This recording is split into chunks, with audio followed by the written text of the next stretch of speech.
Okay, ശരി, നമുക്ക് start ചെയ്യാം. അപ്പം നമ്മൾ ചെയ്യുന്ന ഇത്രയേ ഉള്ളൂ. ആൻസർ പറഞ്ഞു പോവും. ആൻസറൊക്കെ നിങ്ങൾ ഓൾറെഡി കണ്ടു കാണും. ഓക്കെ, അതിനോട് റിലേറ്റഡ് ആയിട്ട് എന്തൊക്കെ പറയാനുണ്ടോ അതൊക്കെ നമ്മളൊന്ന് എന്ത് ചെയ്യും കുട്ടികൾ ഒന്ന് ചർച്ച ചെയ്ത് പോവും. ഓക്കെ അല്ലേ? ഒരു ചോദിച്ച ചോദ്യങ്ങളും അതിന്റെ എക്സ്പ്ലനേഷനും അത്രയാണ് നമ്മുടെ ഈ ഒരു ക്ലാസ്സിൽ ഉദ്ദേശിക്കുന്നത്. ഓക്കെ, സ്റ്റാർട്ട് ചെയ്യാം. ഒന്നാമത്തെ ചോദ്യം ഒന്ന് ചെയ്തിട്ട് തമ്പിട്ടേ നിങ്ങൾ ഉത്തരം കമന്റ് ചെയ്യണ്ട കേട്ടോ. ഉത്തരം നിങ്ങൾ കണ്ടു കാണും, കാണാത്തവരൊക്കെ ഉണ്ടാവും. എന്നാലും നോക്കാം. ഇന്ത്യയുടെ നിലവിലെ വിദേശകാര്യ സെക്രട്ടറി ആരെന്നാണ്? ഒന്ന് ചെയ്തിട്ട് തമ്പിട്ടെ. ഓക്കെ, ഉത്തരം കമന്റ് ചെയ്യാം. ഏതാ കുട്ടികളെ ആൻസർ? വിദേശകാര്യ സെക്രട്ടറി ആരാണ്? ഇന്ത്യയുടെ നിലവിലെ വിദേശകാര്യ സെക്രട്ടറി വിക്രം മിസ്രി ആണല്ലേ? വിക്രം മിസ്രിയാണ് വിദേശകാര്യ സെക്രട്ടറി. ഈ ഒരു ചോദ്യം ഇപ്പൊ പറഞ്ഞതല്ല, ഇതേ സെയിം ചോദ്യം തന്നെ എന്ത് ചെയ്തിട്ടുണ്ട്, മുമ്പ് ചോദിച്ചിട്ടുണ്ട്. ഈ വിദേശകാര്യ സെക്രട്ടറി എന്ന പദവി മുമ്പും എന്ത് ചെയ്തിട്ടുണ്ട്, പരീക്ഷയിൽ ചോദിച്ചിട്ടുണ്ട് കേട്ടോ. ഓക്കെ, നിങ്ങൾ കണ്ടു കാണും. കഴിഞ്ഞ വർഷം 2025 ചോദ്യം വന്നിട്ടുണ്ട്. നിലവിലെ വിദേശകാര്യ സെക്രട്ടറി ആരെന്നുള്ള ചോദ്യം വന്നിട്ടുണ്ട്. ഓക്കെ, അപ്പം വിക്രം മിസ്രി ആണ്. വിദേശകാര്യ മന്ത്രി ആരെന്ന് ആരാണ്? വിദേശകാര്യ മന്ത്രി ആരെന്ന് ആരാണ് കുട്ടികളെ? ഫോറിൻ അഫയേഴ്സ് മിനിസ്റ്റർ ആരാണ് ഇപ്പോഴത്തെ? വിദേശകാര്യ മന്ത്രി ആരെന്ന് കേട്ട് കഴിഞ്ഞാല് അത് സുബ്രഹ്മണ്യം ജയശങ്കർ ആണ് അല്ലെ? സുബ്രഹ്മണ്യം ജയശങ്കർ ആണ്. എസ് ജയശങ്കർ അല്ലെങ്കിൽ സുബ്രഹ്മണ്യം ജയശങ്കർ ആണ്. സുബ്രഹ്മണ്യം ജയശങ്കർ ആണ് നമ്മുടെ വിദേശകാര്യ മന്ത്രി. എസ് ജയശങ്കർ അല്ലെങ്കിൽ സുബ്രഹ്മണ്യം ജയശങ്കർ ആണ് അല്ലെ? സുബ്രഹ്മണ്യം ജയശങ്കർ ആണ്. ഓക്കെ, അടുത്ത ചോദ്യം. 1904 ഗാന്ധിജി ഡർബനിൽ നിന്നും ആരംഭിച്ച പത്രം ഏതെന്നാണ് ചോദ്യം. 1904 ഗാന്ധിജി ഡർബനിൽ നിന്ന് ആരംഭിച്ച പത്രം ഏതെന്നാണ് ചോദ്യം. ഓക്കെ, ഏതാണ് കുട്ടിയുടെ ആൻസർ? ഉത്തരം കമന്റ് ചെയ്യാം. ഏതാണ് ആൻസർ? 1904 ഗാന്ധിജി ഡർബനിൽ നിന്ന് ആരംഭിച്ച പത്രം ഏതെന്നാണ് ചോദ്യം. എല്ലാവർക്കും എഴുതാൻ പറ്റിയെന്ന് വിശ്വസിക്കുന്ന ചോദ്യം. ഓക്കെ, ഇന്ത്യൻ ഒപ്പീനിയൻ ആണല്ലേ? Indian opinion. അതൊക്കെ നമ്മൾ ക്ലാസ്സിലൊക്കെ ഒരുപാട് തവണ ഡിസ്കസ് ചെയ്തിട്ടുള്ള ക്വസ്റ്റ്യൻ ആണ്. ഇന്ത്യൻ ഒപ്പീനിയൻ ഗാന്ധിജി ഡർബനിൽ ആരംഭിച്ചതാണ്. പക്ഷെ പലർക്കും ഡൗട്ട് കാണും, 1903 ആരംഭിച്ചത്. 1903 ആരംഭിച്ചെന്നുള്ള കാര്യം. യഥാർത്ഥത്തിൽ പത്രം ആരംഭിച്ചത് 1903 കേട്ടോ. 1903 നാറ്റൽ എന്ന് പറയുന്ന ഒരു പ്രൊവിൻസിലാണ് ഇത് ആരംഭിച്ചത്. എന്നാൽ ഡർബനിൽ നിന്ന് പ്രസിദ്ധീകരണം ആരംഭിച്ചു തുടങ്ങിയത് 1904 ആയതുകൊണ്ടാണ് ഈ ചോദ്യം അങ്ങനെ വന്നിരിക്കുന്നത്. മനസ്സിലായോ? ഡർബനിൽ നിന്ന് പ്രസിദ്ധീകരണം ആരംഭിച്ചത് 1904 ആയതുകൊണ്ടാണ് ഇങ്ങനെ ചോദ്യം വന്നിരിക്കുന്നത്. ഇന്ത്യൻ ഒപ്പീനിയൻ തന്നെയാണ് ആൻസർ ആയിട്ട് വരുന്നത്. ഇന്ത്യൻ ഒപ്പീനിയൻ ഏതൊക്കെ ലാംഗ്വേജിലാണ് പുറത്തിറങ്ങിയെന്ന് അറിയോ നിങ്ങൾക്ക്? ഇന്ത്യൻ ഒപ്പീനിയൻ ഏതൊക്കെ ലാംഗ്വേജിലാണ് പുറത്തിറങ്ങിയെന്ന് അറിയോ? ഇന്ത്യൻ ഒപ്പീനിയൻ 4 ലാംഗ്വേജിലാണ് ഇന്ത്യൻ ഒപ്പീനിയൻ പുറത്തിറങ്ങിയത്. 4 ലാംഗ്വേജിൽ. ഏതൊക്കെയാണ് 4 ലാംഗ്വേജ് എന്ന് പറയാൻ പറ്റുമോ നിങ്ങൾക്ക്? ഇന്ത്യൻ ഒപ്പീനിയൻ പുറത്തിറങ്ങിയ 4 ഭാഷകൾ ഏതൊക്കെയാണെന്ന് ഒന്ന് ഗസ് ചെയ്ത് നോക്കേ. ഹിന്ദി ഉണ്ട്, കറക്റ്റ് ആണ്. ഹിന്ദി ഉണ്ട്. വേറെ ഹിന്ദി ഉണ്ട്. ഗാന്ധിജി ആരംഭിച്ച പത്രമാണ്. ഹിന്ദി ഉണ്ട്, കറക്റ്റ് ആണ്. ഇംഗ്ലീഷ് ഉണ്ട്, ഹിന്ദി ഉണ്ട് കേട്ടോ. ഇംഗ്ലീഷ് ഉണ്ട്, ഹിന്ദി ഉണ്ട്. പിന്നെ ഏതാ? ഗുജറാത്തി ഉണ്ട്.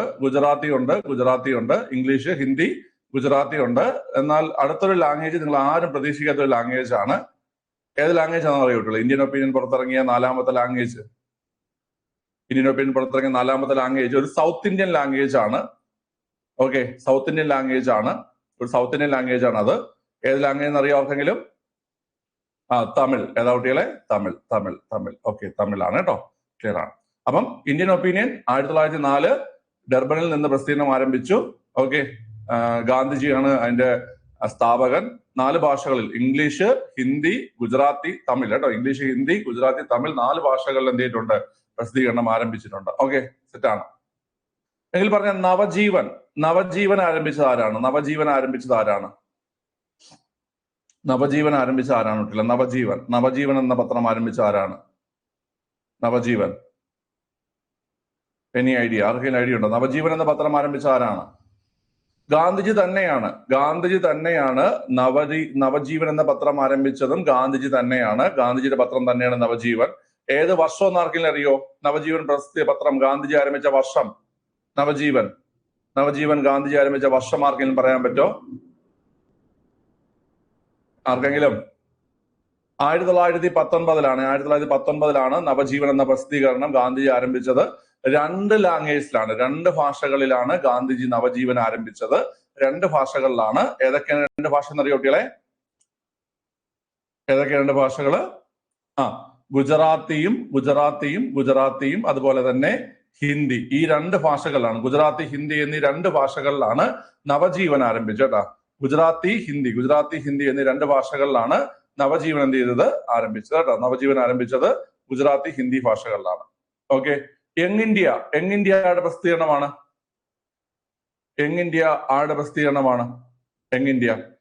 യങ് ഇന്ത്യയും ഗാന്ധിജി തന്നെയാണ്. 1919 തന്നെയാണ് യങ് ഇന്ത്യയും ആരംഭിക്കുന്നത്. 1919 തന്നെയാണ് യങ് ഇന്ത്യയും ആരംഭിക്കുന്നത്. ഓക്കെ. യങ് ഇന്ത്യ ഏത് ലാംഗ്വേജിലാണ് പുറത്തിറങ്ങിയത്? യങ് ഇന്ത്യ ആർക്കും പറയാവോ? യങ് ഇന്ത്യ പുറത്തിറങ്ങിയ ലാംഗ്വേജ്? യങ് ഇന്ത്യ ഇംഗ്ലീഷാണ് കേട്ടോ. യങ് ഇന്ത്യ ഇംഗ്ലീഷാണ്. 1919 യങ് ഇന്ത്യ പ്രസിദ്ധീകരണം ആരംഭിച്ചത് ഗാന്ധിജി തന്നെയാണ്. ഇംഗ്ലീഷ് പത്രമാണ് കേട്ടോ. ഓക്കെ. സംവാദ് കൗമുദി എല്ലാവർക്കും അറിയായിരിക്കും. സംവാദ് കൗമുദി ആരംഭിച്ചത് ആര്, ഏത് വർഷം, ഏത് ഭാഷ? അത് പറഞ്ഞേ. സംവാദ് കൗമുദി ആരംഭിച്ച വർഷം, വ്യക്തി, ലാംഗ്വേജ്. സംവാദ് കൗമുദി ആരംഭിച്ച വർഷം, വ്യക്തി, ലാംഗ്വേജ് നമുക്കറിയാം. രാജാറാം മോഹൻ റോയ് ആണ് ആരംഭിച്ചത്. വർഷം 1821. രാജാറാം മോഹൻ റോയ് ആരംഭിച്ചു. ഓക്കെ. ഏത് ലാംഗ്വേജ് ആണ്? ഏത് ഭാഷയിലാണ് കുട്ടികൾ? ഏത് ഭാഷയിലാണ്? ബംഗാളി ഭാഷയിലാണ് അല്ലെ? ബംഗാളി ഭാഷയിലാണ് ആരംഭിച്ചത്. രാജാറാം മോഹൻ റോയ് 1821 ബംഗാളി ഭാഷയിലാണ് ഏത് പത്രം ആരംഭിച്ചിരിക്കുന്നത്? സംവാദ് കൗമുദി എന്ന പത്രം ആരംഭിച്ചിരിക്കുന്നത് 1821. ഓക്കെ. ശരി, അടുത്ത മൂന്നാമത്തെ ക്വസ്റ്റ്യൻ ചെയ്ത് തമ്പട്ടെ.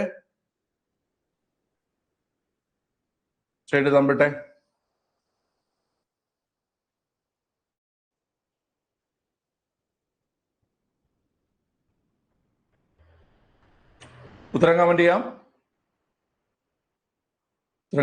താഴെ കൊടുത്തിരിക്കുന്ന സംഭവങ്ങളെ അവ നടന്ന വർഷവുമായി പേരുംപടി ചേർക്കുക എന്നതാണ് ചോദ്യം.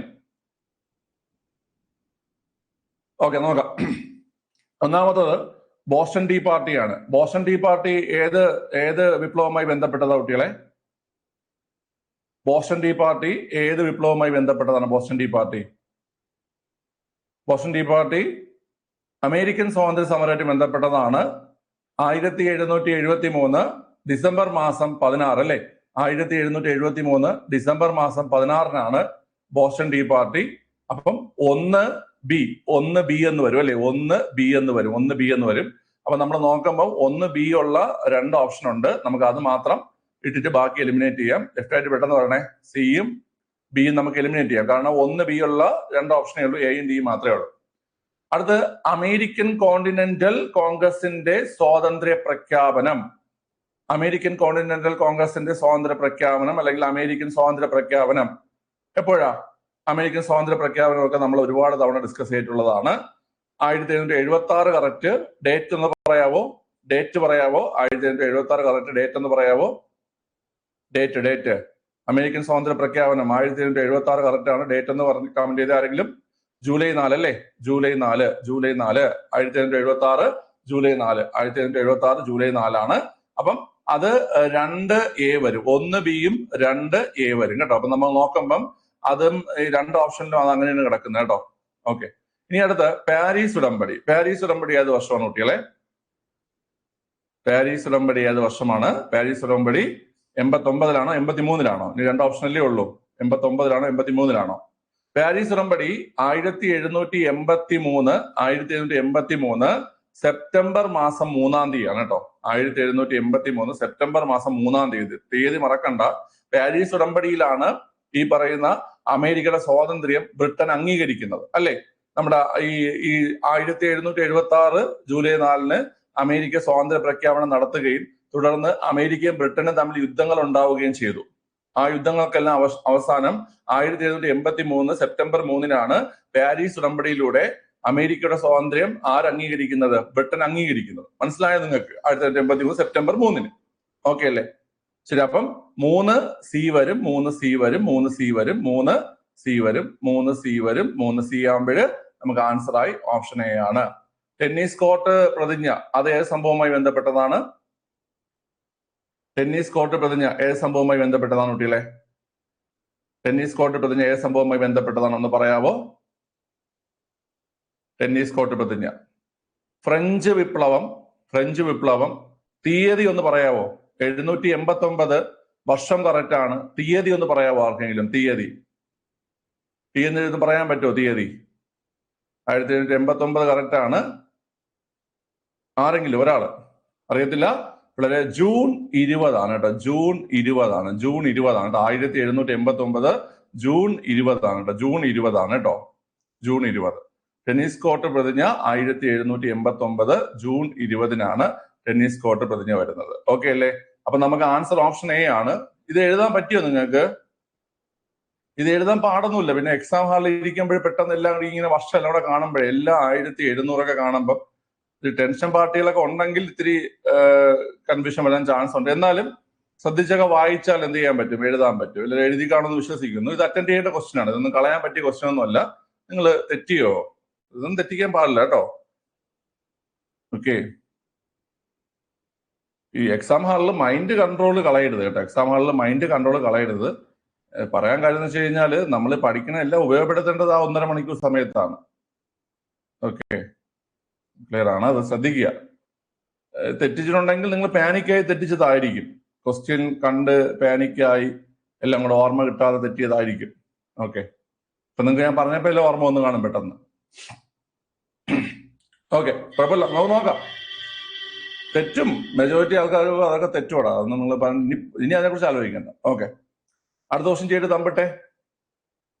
ഇന്ത്യ ഐക്യരാഷ്ട്രസഭയിൽ അംഗമായത് എപ്പോഴെന്നാണ് ചോദ്യം. ഇന്ത്യ ഐക്യരാഷ്ട്രസഭയിൽ അംഗമായത് എപ്പോഴെന്നാണ് ചോദ്യം.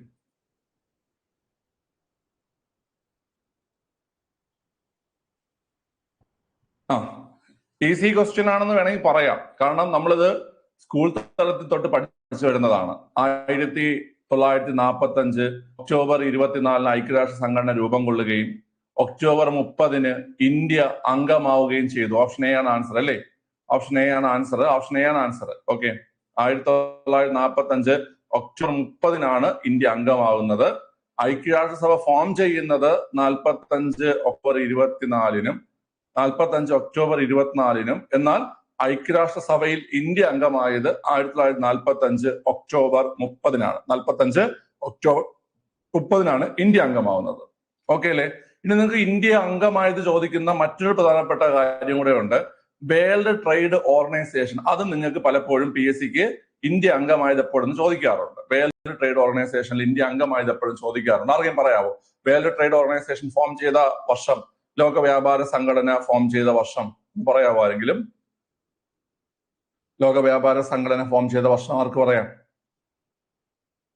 1995 ജനുവരി 1-നാണ് ലോക വ്യാപാര സംഘടന ഫോം ചെയ്യുന്നത്.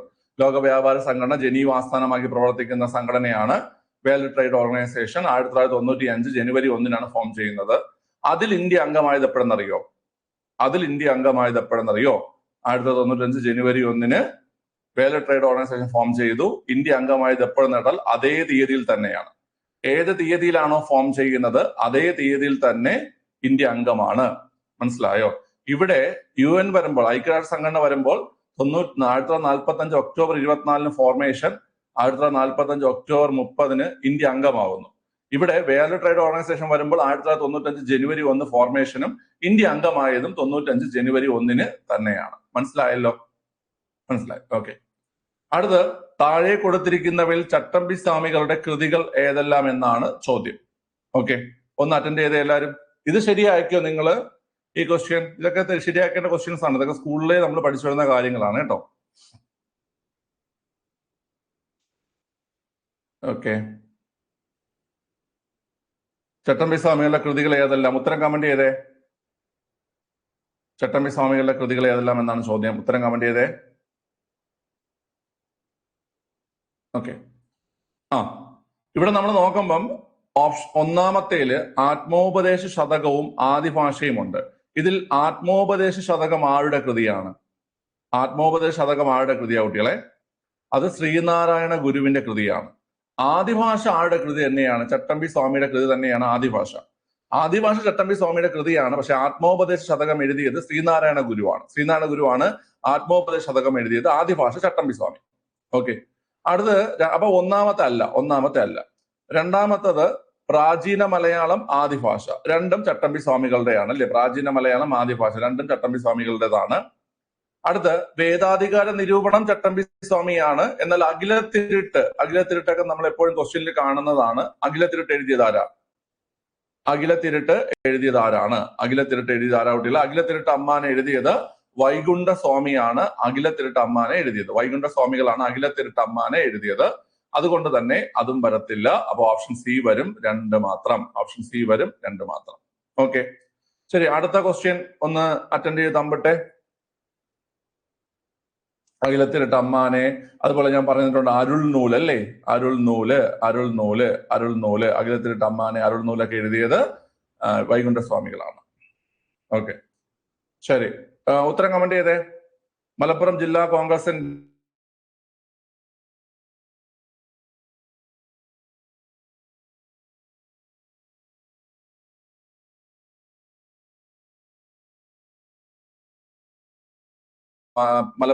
മലബാർ ജില്ലാ കോൺഗ്രസിന്റെ പ്രഥമ സമ്മേളനത്തിൽ അധ്യക്ഷത വഹിച്ചത് ആരാ കുട്ടികളെ? ആനി ബെസന്റ് ആണ്. ഓക്കെ അല്ലേ? ക്ലിയർ ആണ്?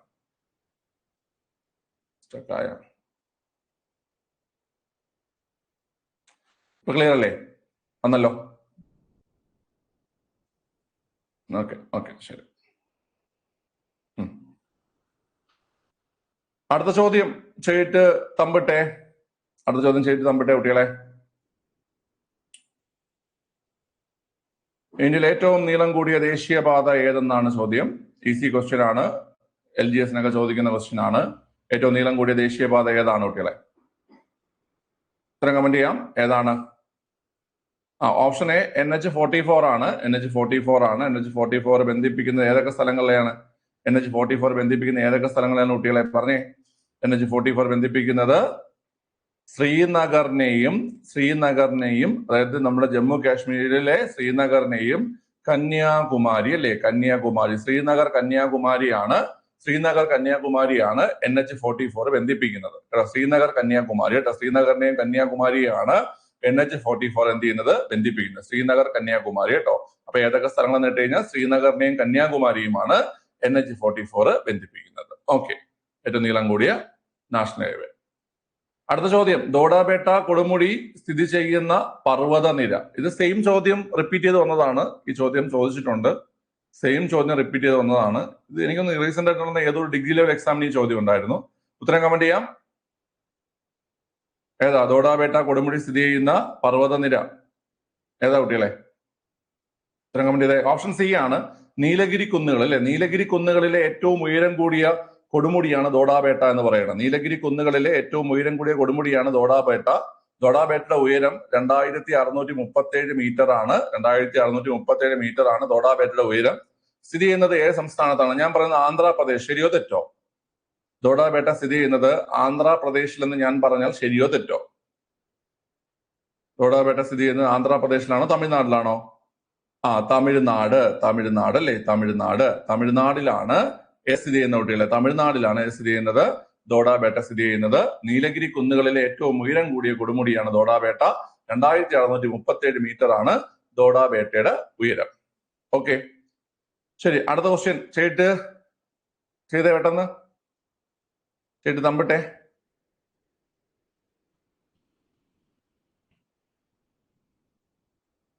ഓക്കെ, ഉത്തരം കമന്റ് ചെയ്യാം. ഗോൾഡൻ ഫൈബർ എന്നറിയപ്പെടുന്നത് ഏതാണ് ചോദ്യം? ഗോൾഡൻ ഫൈബർ എന്നറിയപ്പെടുന്നത് ഏതാണ് ചോദ്യം? ഏതാണ് ഗോൾഡൻ ഫൈബർ കുട്ടികളെ? ഗോൾഡൻ ഫൈബർ ചണമാണ് അല്ലെ? ചണമാണ് ഗോൾഡൻ ഫൈബർ അല്ലെ? ചണമാണ് ഗോൾഡൻ ഫൈബർ.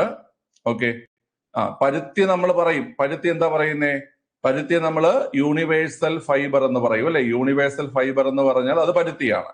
യൂണിവേഴ്സൽ ഫൈബർ പരുത്തിയും ഗോൾഡൻ ഫൈബർ ചണവുമാണ്. യൂണിവേഴ്സൽ ഫൈബർ പരുത്തിയും കേട്ടോ, ഗോൾഡൻ ഫൈബർ ചണവുമാണ്. ഞാൻ നിങ്ങളത് ഇങ്ങനെ പറഞ്ഞിട്ടുണ്ട്. ചാണകം നിങ്ങൾ പച്ച ചാണകത്തിന്റെ കളർ ഒന്ന് ആലോചിച്ചാൽ മതി. ചെറിയൊരു സ്വർണ്ണ കളറിലാണ് ചാണകം ഇരിക്കുന്നത് അല്ലെ? പച്ച ചാണകം. ഓക്കെ, നമ്മൾ പച്ച ചാണകം എന്ന് പറയുമെങ്കിലും നമുക്ക് ചെറിയൊരു സ്വർണ്ണ കളറുണ്ട്. ഓക്കെ, ഇത് വഴിയിലൊക്കെ ചാണകം കാണുന്ന കിണ്ടി നോക്കി അതൊരു കമ്പെടുത്ത്. ഓക്കെ, അല്ലെങ്കിൽ ഇങ്ങനെ എടുത്താൽ യൂണിവേഴ്സ് ഇങ്ങനെ പരന്ന് കിടക്കുകയാണ്. അപ്പം യൂണിവേഴ്സൽ ഫൈബർ പരുത്തി, അത് രണ്ടും മാറിപ്പോവരുത്. ക്ലിയർ ആണ്? ഓക്കെ. അതൊക്കെ നമ്മളുടെ ചാണകം കൊണ്ട് ചാണകം ഉപയോഗമില്ലാത്ത സാധനമൊന്നുമല്ല. ഈ ചാണകവും പിന്നെ വേറെ ചില പാർട്ടിക്കാരായിട്ട് കണക്ട് ചെയ്ത് വന്നപ്പോഴാണ് ചാണകം ഉപയോഗമില്ലാത്ത സാധനമായി മാറിയത്. പണ്ട് ഞാൻ ആദ്യം താമസം, ഞാൻ ജനിച്ച വീട് ചാണകം വഴി ഒരു വീടായിരുന്നു. എന്നുവെച്ചാൽ തറയിൽ എന്ത് ചെയ്യും, ചാണകം മുഴുകും. ചാണകം മുഴുകിയ വീട്ടിലാണ് ഞാൻ ജനിച്ച് ഞാൻ 10 വയസ്സ് വരെ വളർന്നത് ആ വീട്ടിലാണ്. കറണ്ട് ഇല്ല, ഒന്നുമില്ല. നമ്മൾ മറ്റേ ടി വി ഉണ്ട്, പക്ഷെ ബാറ്ററിയിൽ ചാർജ് ചെയ്ത് പ്രവർത്തിക്കുന്ന ടി വി ആണ്. ഓക്കെ, ബാറ്ററിയിൽ ചാർജ് ചെയ്ത് പ്രവർത്തിക്കുന്ന ടി വി. പിന്നെ ഇങ്ങനെ മറ്റേ നമ്മളെ ചീപ്പ് പോലെ ഇരിക്കുന്ന ആന്റിന, മനസ്സിലായ? ഓക്കെ, ചാണകം കൊണ്ട് ഉപയോഗ സാധനമാണ് കേട്ടാ. ഓക്കെ, ക്ലിയർ ആണ്. ജോഗ് വെള്ളച്ചാട്ടം ഏത് നദിയിൽ നിന്നാണ് ചോദ്യം? ചെയ്തിട്ട് തമ്പിടാം. ജോഗ് വെള്ളച്ചാട്ടം ഏത് നദിയിലാണ് എന്നാണ് ചോദ്യം. ചെയ്തിട്ട് തമ്പിടാം. ഓക്കെ, ഉത്തരം കമന്റ് ചെയ്യാം. ജോഗ് വെള്ളച്ചാട്ടം ഏത് നദിയിലാണ്? ഓപ്ഷൻ ഡി, ശരാവതി നദിയിലാണ് അല്ലെ? ശരാവതി നദിയിലാണ്. ഏത് ജില്ലയിലാണ് അല്ലെ ഏത് സംസ്ഥാനത്താണ് ജോഗ് വെള്ളച്ചാട്ടം? ഏത് സംസ്ഥാനത്താണ് കുട്ടികളെ ജോഗ് വെള്ളച്ചാട്ടം? ഏത് സംസ്ഥാനത്താണ്? കർണാടകയില് ഷിമോഗ ജില്ലയിലാണ് കേട്ടോ. കർണാടകയിലെ ഷിമോഗ ജില്ലയിലാണ് എന്ത് പറയുന്നു കുട്ടികളെ? കർണാടകയിലെ ഷിമോഗ ജില്ലയിലാണ് ഈ വെള്ളച്ചാട്ടം സ്ഥിതി ചെയ്യുന്നത് കേട്ടാ. ഷിമോഗ ജില്ലയിലാണ് ഈ വെള്ളച്ചാട്ടം എന്ത് ചെയ്യുന്നത്? സ്ഥിതി ചെയ്യുന്നത്. കർണാടകയിലെ ഷിമോഗ ജില്ലയിലാണ് എന്ത് ചെയ്യുന്നത് കുട്ടികളെ? ഈ ഒരു ജോഗ് വെള്ളച്ചാട്ടം സ്ഥിതി ചെയ്യുന്നത്. ഓക്കെ അല്ലേ? ഇതിന് വേറൊരു പേരും കൂടെ ഉണ്ട്. ഈ ജോഗ് വെള്ളച്ചാട്ടത്തിന് വേറൊരു പേരും കൂടെ നമ്മൾ പറയും. അതും പരീക്ഷയിൽ ചോദിച്ചിട്ടുണ്ട്. ജോഗ് വെള്ളച്ചാട്ടത്തിന് വേറൊരു പേരും കൂടെ നമ്മൾ പറയും. അതിന് വേറൊരു പേരുണ്ട് ഇതിന്, ജോഗ് ഫാൾസിന്. എന്താണ്? ആർക്കെങ്കിലും അറിയാവോ ജോഗ് വെള്ളച്ചാട്ടത്തിന്റെ മറ്റൊരു പേര്? എനിവൺ? ഗർസപ്പോ അല്ലെ? ഗർസപ്പോ ഫോൾസ് അല്ലെ? ഗർസപ്പോ ഫോൾസ് അറിയണമെങ്കിൽ പഠിക്കുക. ജോഗ് വെള്ളച്ചാട്ടത്തിന്റെ മറ്റൊരു പേരാണ് ഗർസപ്പോ കേട്ടോ. ഗർസപ്പോ വെള്ളച്ചാട്ടം എന്നറിയപ്പെടുന്നതും ജോഗ് വെള്ളച്ചാട്ടമാണ്. ഗർസപ്പോ വെള്ളച്ചാട്ടം എന്നറിയപ്പെടുന്നതും ഏതാ കുട്ടികളെ? ജോഗ് വെള്ളച്ചാട്ടമാണ് ഗർസപ്പോ വെള്ളച്ചാട്ടം എന്നും അറിയപ്പെടുന്നത്. ഓക്കെ അല്ലേ? ഗർസപ്പോ വെള്ളച്ചാട്ടം. ഓക്കെ, അപ്പൊ ഇതൊക്കെ എല്ലാവർക്കും എഴുതാൻ പറ്റും. ഇത് കിട്ടിയോ? ഡൗട്ട് വന്ന ആർക്കെങ്കിലും? ശരാവതി, ഇതൊക്കെ LGS-നൊക്കെ ഒരുപാട് തവണ ചോദിച്ചുകൊണ്ടിരുന്ന, പ്രിലിംസിനൊക്കെ 10th പ്രിലിംസിനൊക്കെ പലതവണ ചോദിച്ചിട്ടുള്ള ചോദ്യമാണ് ഈ ജോഗ് വെള്ളച്ചാട്ടം ഏത് നദിയിലാണെന്നുള്ളത്. ഓക്കെ അല്ലേ? കിട്ടിയല്ലോ? കിട്ടി. ഓക്കെ, അടുത്ത ചോദ്യം. ചേട്ട് തമ്പിട്ടെ. കിട്ടിയില്ലെങ്കിൽ ഇപ്പൊ പഠിച്ചോണം കേട്ടോ, ജോഗ് വെള്ളച്ചാട്ടം എവിടെയാണെന്നുള്ളത്. ഓക്കെ, ലോകത്തിലെ ഏറ്റവും ഉയരം കൂടിയ റെയിൽവേ ആർച്ച് ബ്രിഡ്ജ്, റെയിൽവേ കമാന പാലം ഏത് നദിക്ക് മുകളിലെന്നാണ്? ഇതിപ്പോൾ സ്ഥിരം ചോദിക്കുന്ന ചോദ്യം. ഉത്തരം കമന്റ് ചെയ്ത് ഏത് നദിയിലാണ് ലോകത്തിലെ ഏറ്റവും ഉയരം കൂടിയ റെയിൽവേ ബ്രിഡ്ജ്? ചെനാബ് പാലം അല്ലെ? ചെനാബ് പാലം. നിങ്ങൾക്ക് ചെനാബ് പാലം ഇനിയും ചോദിക്കും കേട്ടോ. അതായത് ഇനിയിപ്പം അടുത്ത മാസമൊക്കെ എക്സൈസിന്റെ എക്സാം ഉള്ള ആൾക്കാരുണ്ട്. ഇനി അടുത്ത് ഇനിയിപ്പോ പ്രിലിംസ് ഒക്കെ വരുന്നുണ്ട്. അതിനൊക്കെ നിങ്ങൾ ഈ ചെനാബ് പാലം നിങ്ങൾ പഠിച്ചു വെച്ചോണം കേട്ടോ. ചെനാബ് പാലം, പാമ്പൻ പാലം, അതൊക്കെ കഴിഞ്ഞ വർഷത്തെ പ്രധാനപ്പെട്ട കാര്യങ്ങളാണ്. അതുകൊണ്ട് ഈ പാലങ്ങളൊക്കെ പഠിച്ചു വെച്ചോണം. ചെനാബ് പാലം ഇനിയും കടന്നു ഓടും. ഈ വർഷം തന്നെ വീണ്ടും ചോദിക്കും കേട്ടോ ചെനാബ് പാലം. ഓക്കെ, ഓപ്ഷൻ ബി ആണ് ആൻസർ. അതൊക്കെ എല്ലാവരും എഴുതി കാണും. അടുത്ത ചോദ്യം, 12ാമത്തെ ചോദ്യം. ചെയ്ത് തമ്പിട്ടെ. ഏറ്റവും കൂടുതൽ ജലബാഷ്പം അടങ്ങിയ അന്തരീക്ഷ മണ്ഡലം ഏതെന്നാണ് ചോദ്യം? ഏറ്റവും കൂടുതൽ ജലബാഷ്പം അടങ്ങിയ അന്തരീക്ഷ മണ്ഡലം ഏതെന്നാണ് ചോദ്യം?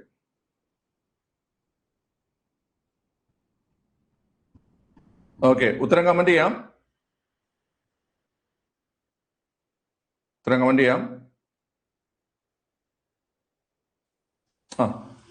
ഓപ്ഷൻ സി ആണ്.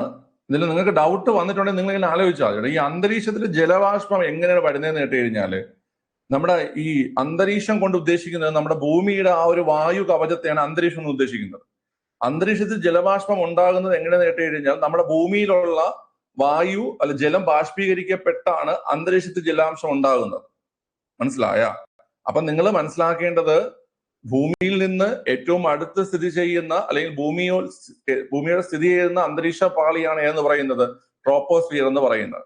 അപ്പൊ അതുകൊണ്ട് തന്നെ ജലബാഷ്പം ഏറ്റവും കൂടുതൽ അടങ്ങിയിരിക്കുന്ന എയിൽ തന്നെയാണ്, ട്രോപ്പോസ്ഫിയർ തന്നെയാണ്. കാരണം ട്രോപ്പോസ്ഫിയറിൽ വെച്ചിട്ടല്ലേ ഈ പറയുന്ന ബാഷ്പീകരണം സംഭവിക്കുന്നതും മേഘരൂപീകരണം സംഭവിക്കുന്നതും മഴ പെയ്യുന്നതും. ഇതെല്ലാം ട്രോപ്പോസ്ഫിയർ നമ്മൾ പഠിച്ചിട്ടില്ലേ? കാലാവസ്ഥാ വ്യതിയാനങ്ങൾ സംഭവിക്കുന്നത്, മേഘരൂപീകരണം, ഇതെല്ലാം നമ്മൾ പഠിച്ചിട്ടുള്ളതാണ്. അതെല്ലാം ട്രോപ്പോസ്ഫിയറിലാണെന്നുള്ളത്.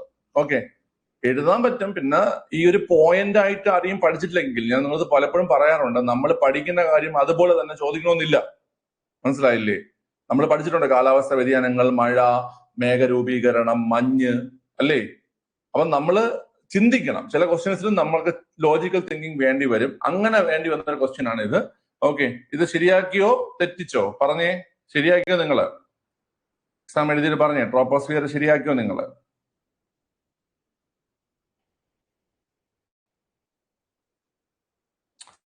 കിട്ടി.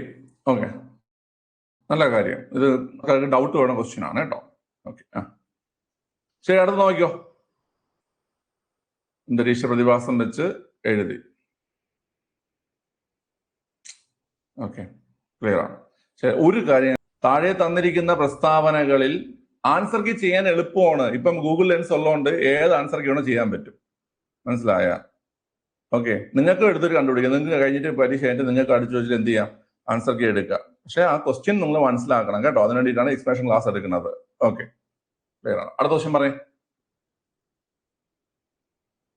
ശരി, തമ്പട്ടെ.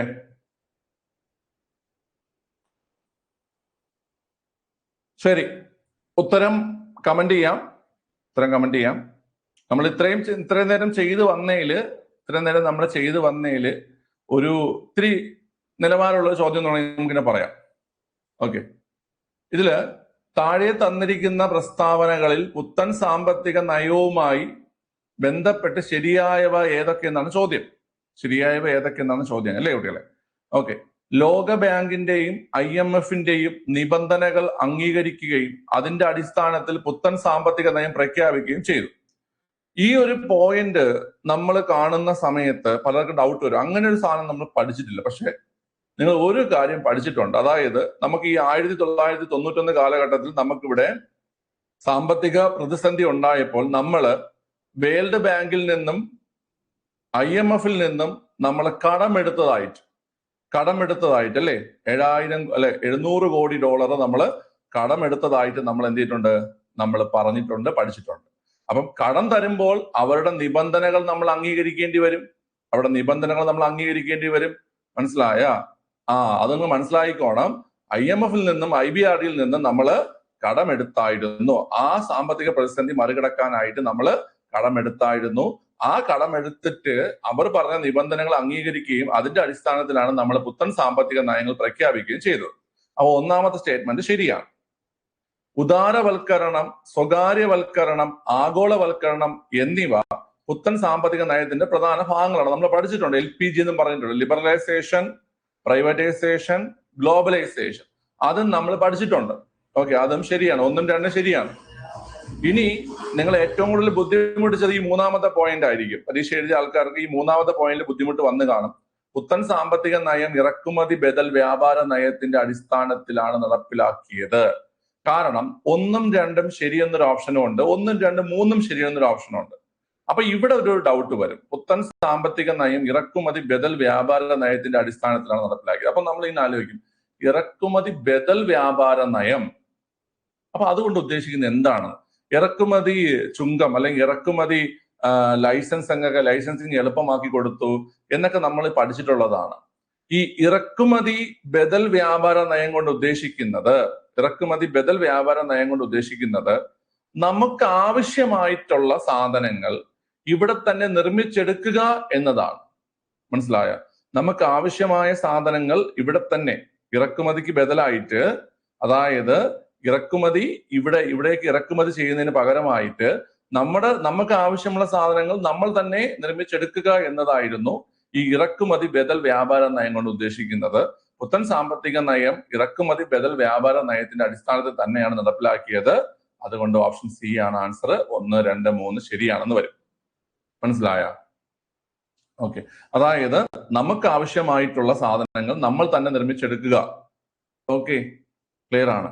അപ്പൊ അതിനെയാണ് ഇറക്കുമതി ബദൽ വ്യാപാര നയം എന്ന് ഉദ്ദേശിക്കുന്നത്. ഓക്കെയാണ്. ഇത് ഈ ക്വസ്റ്റ്യൻ പലർക്കും കൺഫ്യൂഷൻ വന്നു കാണും. കിട്ടിയിട്ടുണ്ടെങ്കിൽ നല്ലതാണ്. ഓക്കെ, ചിലപ്പോൾ ഈ ക്വസ്റ്റ്യനിൽ ചലഞ്ച് വരാൻ സാധ്യതയുണ്ട് കേട്ടോ. എന്തായാലും നോക്കാം. ഓക്കെ, ഇതൊരു നിലവാരമുള്ള ക്വസ്റ്റ്യൻ ആണ് കേട്ടോ. ഓക്കെ, സ്കിപ്പ് ചെയ്യുന്നത് നല്ല തീരുമാനമാണ് കുട്ടികളെ. അതായത് നമുക്ക് ചിലപ്പം സ്കിപ്പ് ചെയ്യാൻ വേണ്ടി നിൽക്കുന്ന ആൾക്കാര് ചിലപ്പോൾ സ്കിപ്പ് ചെയ്തില്ലെങ്കിൽ ചിലപ്പോൾ എഴുതാൻ പോണ ബി ഓപ്ഷൻ ആയിരിക്കും എഴുതാൻ പോകുന്നത്. ആ ബി ഓപ്ഷൻ എഴുതി കഴിഞ്ഞാൽ തെറ്റുകയും ചെയ്യും. തെറ്റിനേക്കാൾ നല്ലതല്ലേ സ്കിപ്പ് പോകുന്നത്. ഓക്കെ, അടുത്ത ക്വസ്റ്റ്യൻ നോക്കാം. ശരി, തമ്പിട്ടെ.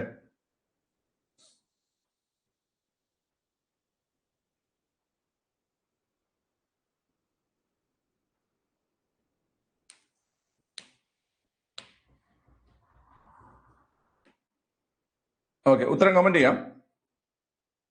ഇതും നമുക്ക് ഇതുപോലെ ആലോചിക്കേണ്ട ക്വസ്റ്റ്യൻ ആയിട്ട് വരും കേട്ടോ. പക്ഷെ നിങ്ങൾക്ക് വലിയ ബുദ്ധിമുട്ട് വരത്തില്ല, എന്നാലും നോക്കാം. ഇവിടെ ഇങ്ങനെയാണേ, താഴെ തന്നിരിക്കുന്ന പ്രസ്താവനയിൽ ഇന്ത്യയിലെ സ്വകാര്യവൽക്കരണ നയവുമായി ബന്ധപ്പെട്ട് ശരിയായവ ഏതെല്ലാം എന്നാണ് ചോദ്യം.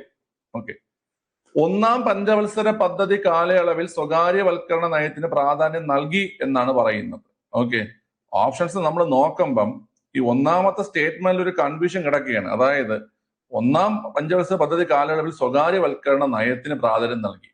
ഈ പഞ്ചവത്സര പദ്ധതി പഠിക്കുന്ന എല്ലാ കുട്ടികളും ഏറ്റവും നന്നായിട്ട് പഠിക്കുന്ന ഒന്നാം പഞ്ചവത്സര പദ്ധതിയാണ്. കാരണം ആവേശത്തിൽ ഒന്നാം പഞ്ചവത്സര പദ്ധതി നല്ല രീതിയിൽ പഠിച്ചു വെക്കും. 2-3 വരെയൊക്കെ ആ ഒരു ആവേശം പോവും. പിന്നെ അങ്ങോട്ടൊക്കെ മടുത്ത് മതിയാക്കും. 91-ലാണ്. എന്നാലും നമ്മൾ ആലോചിക്കും, അവിടെ നിന്ന് ആലോചിക്കും, 91-ലാണ് വന്ന് 51-ല് നയം കൊണ്ടുവന്നിരുന്നു വരാതിരിക്കുവോ? ഓക്കെ, പോയി. ഒരു സെക്കൻഡേ, ഇവിടെ അവിടെ സാധനം ഒന്ന് എടുത്ത് മാറ്റാവോ? ഓക്കെ, പക്ഷേ നിങ്ങൾ മനസ്സിലാക്കേണ്ടത് ഇത് തെറ്റായ പ്രസ്താവനയാണ്. നിങ്ങൾ ഒന്നാം പഞ്ചവത്സര പദ്ധതിയിൽ ഇത് പഠിച്ചിട്ടില്ല. ഓക്കെ, ക്ലിയർ ആണ്. ശരി, അപ്പം ഒന്ന് തെറ്റാണെങ്കിൽ തന്നെ ആൻസർ ആയിട്ടുണ്ട് കുട്ടികളെ. Option C, option B, option D eliminate ചെയ്യാം. ഓപ്ഷൻ എ ആണ് ആൻസർ. ഓക്കെ, പൊതുമേഖലാ സ്ഥാപനങ്ങളുടെ ഉടമസ്ഥാവകാശം, നിർവഹണ ചുമതല എന്നിവയിൽ നിന്നും ഗവൺമെന്റ് പിൻവാങ്ങുക. ഓക്കെ, ഗവൺമെന്റ് ഞാനിത് പറഞ്ഞു തന്നിട്ടുണ്ട് നിങ്ങൾക്ക് പലപ്പോഴും. ഗവൺമെന്റിന്റെ പങ്കാളിത്തം കുറയ്ക്കുക എന്നുള്ള രീതിയിൽ ഞാനിത് പലതവണ പറഞ്ഞിട്ടുണ്ട് അല്ലെ. ഗവൺമെന്റ് പങ്കാളിത്തം കുറയ്ക്കുക എന്നുദ്ദേശിക്കുന്നത് ഗവൺമെന്റ് പിൻവാങ്ങുക എന്ന് തന്നെയാണ്. രണ്ടാമത്തെ ശരി.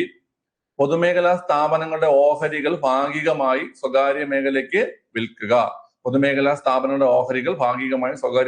ഇതൊക്കെ SCERT ഉള്ളത് തന്നെയാണ്. ഈ പോയിന്റുകളൊക്കെ SCERT ഉള്ളത് തന്നെയാണ്. അപ്പൊ 2-3 ആൻസർ ആയിട്ട് വരും. ഇത് ശരിയാക്കിയോ നിങ്ങള്? ഒന്ന് പറയാവോ, ഇത് ശരിയാക്കിയോ നിങ്ങള്? ഓക്കെ, ശരിയാക്കിയെങ്കിൽ നല്ല കാര്യം കേട്ടോ. കിട്ടിയെങ്കിൽ നല്ല കാര്യം. ഓക്കെ, കിട്ടേണ്ട ക്വസ്റ്റ്യൻ ആണത്. സ്കിപ്പ് ചെയ്തു. ആലോചിച്ചോണം. ഞാൻ പറഞ്ഞില്ലേ, നമ്മള് പഠിക്കണത് അതുപോലെ ചോദിക്കണമെന്നില്ല. മനസ്സിലായോ? പഠിക്കുന്നത് അതുപോലെ ചോദിക്കണമെന്നില്ല. നമ്മൾ കുറച്ചൊക്കെ നമ്മൾ ആലോചിക്കണം കേട്ടോ. ശരി, ശരി. അടുത്ത ക്വസ്റ്റ്യൻ നോക്കിയേ. ചെറുകിട വ്യവസായവുമായി ബന്ധപ്പെട്ട് താഴെ കൊടുത്തിരിക്കുന്നതിൽ യോജിക്കാത്ത പ്രസ്താവന ഏതാണ്? അടുത്ത എക്സാമിന് ആലോചിക്കണം. ഓക്കെ, അതൊക്കെ ഒരുപാട് ആൾക്കാർ സ്കിപ്പ് ചെയ്യുക ക്വസ്റ്റ്യൻ ഒക്കെ. ഇപ്പൊ നിങ്ങൾ നന്നായിട്ട് പഠിച്ചിട്ടുള്ള ആൾക്കാർക്ക് തന്നെ അത് കൺഫ്യൂഷൻ വരുന്നുണ്ട്.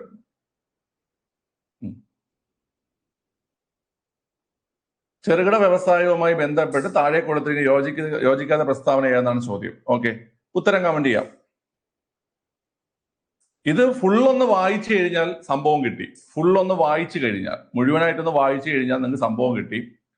അതായത് 1955 കാർവേ കമ്മിറ്റി ഗ്രാമവികസനത്തിൽ ചെറുകിട വ്യവസായങ്ങളുടെ സാധ്യത എടുത്തു പറയുന്നു. 55-ലെ കാർവേ കമ്മിറ്റിയെ കുറിച്ച് നമ്മൾ പഠിക്കുന്നുണ്ട്. 55-ൽ കാർവേ കമ്മിറ്റി ചെറുകിട വ്യവസായത്തെ പ്രോത്സാഹിപ്പിച്ചു വന്നു എന്നുള്ള കാര്യം. 1950-ൽ പരമാവധി 5 ലക്ഷം രൂപ വരെ നിക്ഷേപം നടത്തിയ യൂണിറ്റുകളെയാണ് ചെറുകിട വ്യവസായ യൂണിറ്റുകളായി പരിഗണിച്ചത്. ഡൗട്ടാണ്, അവിടെ കിടന്നോട്ടെ. ഓക്കെ, ചെറുകിട വ്യവസായങ്ങൾ കൂടുതൽ തൊഴിലവസരം സൃഷ്ടിക്കുന്നു. വായിക്കുമ്പോൾ ചെറിയ ഡൗട്ട് തോന്നും, അവിടെ കിടന്നോട്ടെ. ചെറുകിട വ്യവസായ മേഖലയുടെ പുരോഗതിക്കായി ഉയർന്ന എക്സൈസ് തീരുവയും ഉയർന്ന പലിശ നിരക്കുമുള്ള ബാങ്ക് വായ്പയും ചെറുകിട വ്യവസായങ്ങൾക്ക് നൽകി. അങ്ങനെ വരുവോടെ? നിങ്ങൾ ആലോചിച്ച് നോക്കിയേ. വ്യവസായങ്ങളുടെ നിങ്ങൾ നോക്കി, വ്യവസായ മേഖലയുടെ പുരോഗതിക്കായി ഉയർന്ന എക്സൈസ് തീരുവയും ഉയർന്ന പലിശ നിരക്കുമുള്ള ബാങ്ക് വായ്പയും കൊടുക്കോ? കുറഞ്ഞ എക്സൈസ് തീരുവ, കുറഞ്ഞ പലിശ നിരക്ക്. ഉയർന്ന എന്ന് പറഞ്ഞാൽ തെറ്റാണ്. പുരോഗതിക്ക് വേണ്ടിയിട്ട് ഉയർന്ന എക്സൈസ് തീരുവയും ഉയർന്ന പലിശയും വെക്കത്തില്ല. അപ്പൊ അതാണ് ആൻസർ. ഓപ്ഷൻ ഡി ആണ് യോജിക്കാത്ത പ്രസ്താവന. അതായത് ബാക്കിയുള്ള പ്രസ്താവനകൾ പഠിച്ചോണം. 1950 പരമാവധി 5 ലക്ഷം രൂപ വരെ നിക്ഷേപം നടത്തിയ യൂണിറ്റുകളെയാണ് ചെറുകിട വ്യവസായ യൂണിറ്റുകളായി പരിഗണിച്ചത്. ചെറുകിട വ്യവസായങ്ങൾ കൂടുതൽ തൊഴിലവസരങ്ങൾ സൃഷ്ടിക്കുന്നു. ഓക്കെ അല്ലേ? അതും ശരിയാണ്. ഇത് ഞാൻ പറയില്ലേ, അതാണ് തുടക്കത്തിൽ പറഞ്ഞത്. ഈ ക്വസ്റ്റ്യന്റെ തുടക്കത്തില് ക്വസ്റ്റ്യൻ ഫുള്ള് വായിച്ചിട്ടുണ്ടെങ്കിൽ എല്ലാ ഓപ്ഷനും വായിച്ചിട്ടുണ്ടെങ്കിൽ ഉത്തരം എടുക്കാൻ പറ്റും. കാരണം പുരോഗതിക്ക് വേണ്ടിയിട്ട് ഉയർന്ന എക്സൈസ് തീരുവയും ഉയർന്ന പലിശ നിരക്കുള്ള ബാങ്ക് വായ്പയും ഒരിക്കലും വരത്തില്ല. ഓക്കെ അല്ലേ? അപ്പൊ അത് ആൻസർ എടുത്തവരുണ്ടോ, എഴുതിയവരുണ്ടോ ഒന്ന് പറഞ്ഞേ, എനിക്ക് അതാ അറിയേണ്ടത്.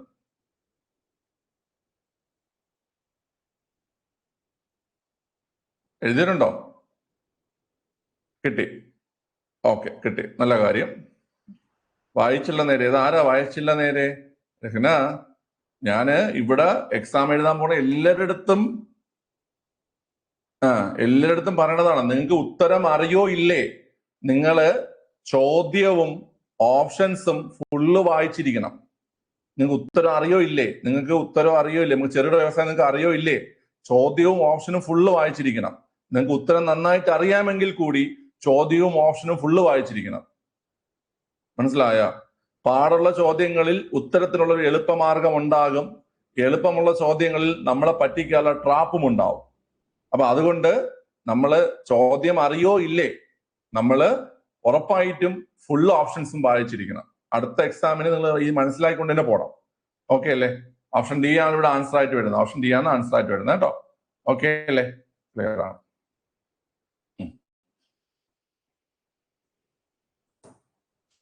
അടുത്ത ക്വസ്റ്റ്യൻ ചെയ്ത് തമ്പിടാം.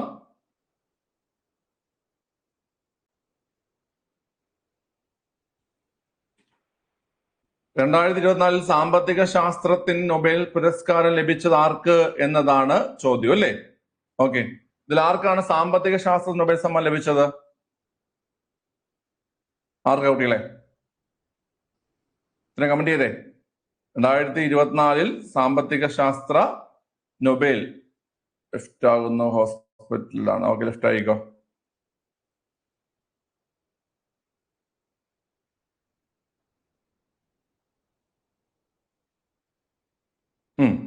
സൈമൺ ജോൺസൺ ആണ് ആൻസർ അല്ലേ? സൈമൺ ജോൺസൺ ആണ് ആൻസർ വരുന്നത്. സൈമൺ ജോൺസൺ ആണ് ആൻസർ വരുന്നത്. ഓക്കെ അല്ലേ? ലെഫ്റ്റ് ആയിരും. ലെഫ്റ്റ് ആയിട്ട് വാ. നൊബേലൊക്കെ നിങ്ങൾ പഠിച്ചിട്ടല്ലേ പോയോ കുട്ടികളെ? നൊബേലൊക്കെ പഠിച്ചിട്ടല്ലേ പോയത്?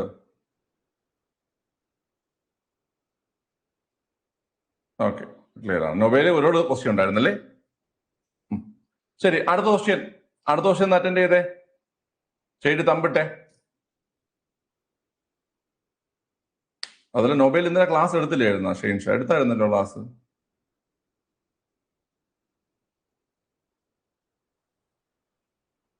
ഓക്കെ, ശരി.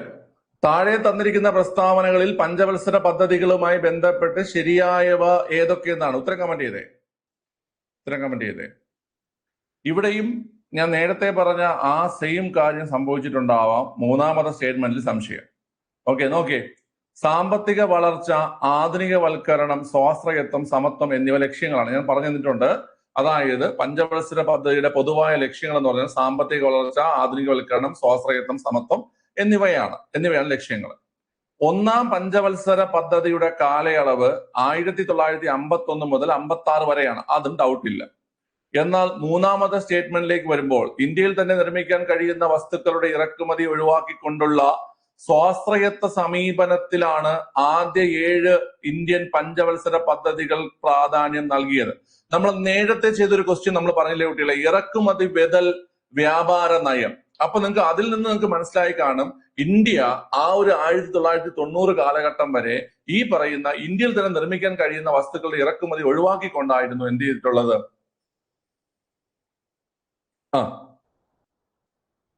സ്വാശ്രയത്വ സമീപനമാണ്. ഈ ഒരു പോയിന്റ് നിങ്ങൾ കണ്ടിട്ടുണ്ട്.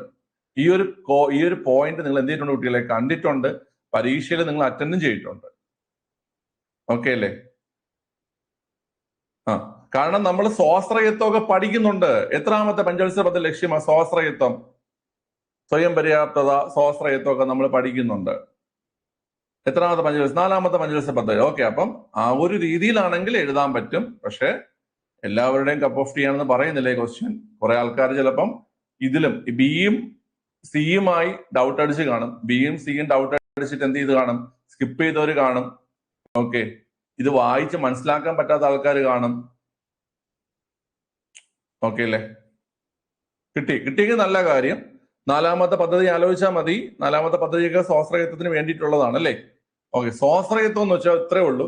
നമുക്ക് ആവശ്യമായ സാധനങ്ങൾ നമ്മൾ തന്നെ നിർമ്മിക്കുന്നതിനെയാണ് സ്വാശ്രയത്വം എന്ന് പറയുന്നത്. ഓക്കെ, കിട്ടിയിട്ടുണ്ടെങ്കിൽ നല്ല കാര്യം. ക്ലിയർ ആണ്. അടുത്ത ക്വസ്റ്റ്യൻ.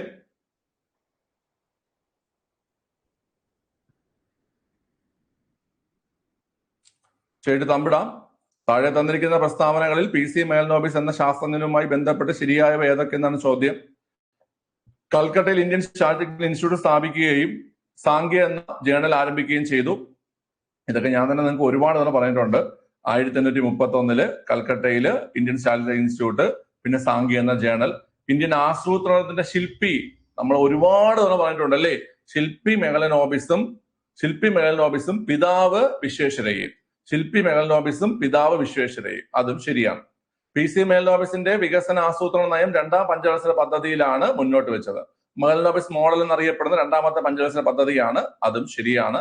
ഓപ്ഷൻ ഡി ആണ് ആൻസർ. 1, 2, 3 ശരിയാണ് അല്ലേ? 1, 2, 3 ശരിയാണ്. ഇതെല്ലാം ശരിയാക്കി കാണുമല്ലോ, എഴുതി കാണുമല്ലോ എല്ലാവരും. ഓക്കെ, എഴുതി കാണാം. ഇതൊക്കെ ശരിയാക്കി കാണാം. ഇനി അങ്ങോട്ടുള്ള എളുപ്പമുള്ള ക്വസ്റ്റ്യൻസ് ആണ്. ഭരണഘടനാ അസംബ്ലിയിൽ ഇവയിൽ ആരാണ് ലക്ഷ്യപ്രമേയം അവതരിപ്പിച്ചത് എന്നാണ് ചോദ്യം. ആരാണ് ലക്ഷ്യപ്പിച്ച് പെട്ടെന്ന് കമന്റ് ചെയ്തേ. ഭരണഘടനാ അസംബ്ലിയിൽ ലക്ഷ്യപ്രമേയം അവതരിപ്പിച്ച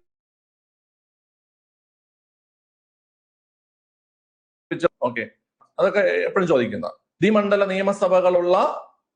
നിയമസഭകളുള്ള സംസ്ഥാനങ്ങൾ ഏതൊക്കെയെന്നാണ്. ഓക്കെ, ദ്വിമണ്ഡല നിയമസഭകൾ നമ്മള് അംബു കെറ്റി എന്നും അബു കെറ്റിഎം എടുത്തു എന്നും ഒക്കെ നമ്മൾ പലതവണ കോഡ് ചെയ്ത് പഠിച്ചിട്ടുള്ള സാധനം തന്നെയാണ്. കെറ്റി അംബു കെറ്റി, അബു കെറ്റിഎം എടുത്തു. ഏതാ കുട്ടികളെ അതിൽ വരുന്നേ? ഉത്തർപ്രദേശ്, തെലങ്കാന. ഓപ്ഷൻ സി ആണ് അല്ലെ? ഉത്തർപ്രദേശ് തെലങ്കാന ഓപ്ഷൻ സി ആണ് ആൻസർ. അതൊക്കെ എല്ലാവരും ശരിയായി കാണാം. അടുത്ത്, തദ്ദേശ ഭരണ സ്ഥാപനങ്ങൾക്ക് ഭരണഘടനാപരമായ അംഗീകാരം ശുപാർശ ചെയ്ത കമ്മിറ്റി ഏതെന്നാണ് ചോദ്യം. ഇതൊക്കെ സ്ഥിരം ചോദ്യങ്ങളാണ്. നിങ്ങൾക്ക് ഇനിയും ഈ ചോദ്യം വരും. നിങ്ങളെ 10th പ്രിലിംസിനൊക്കെ ഈ ചോദ്യം ഉറപ്പാണ്. ഏതാ കുട്ടികളെ? PK തുങ്കൻ കമ്മിറ്റി അല്ലെ? PK തുങ്കൻ കമ്മിറ്റിയാണ്. ഓക്കെ, അടുത്ത് ആർട്ടിക്കിൾ 19 സ്വാതന്ത്ര്യത്തിലുള്ള അവകാശം പ്രകാരം എത്ര അവകാശങ്ങളാണ് ഉറപ്പ് നൽകിയിട്ടുള്ളത് എന്നാണ് ചോദ്യം.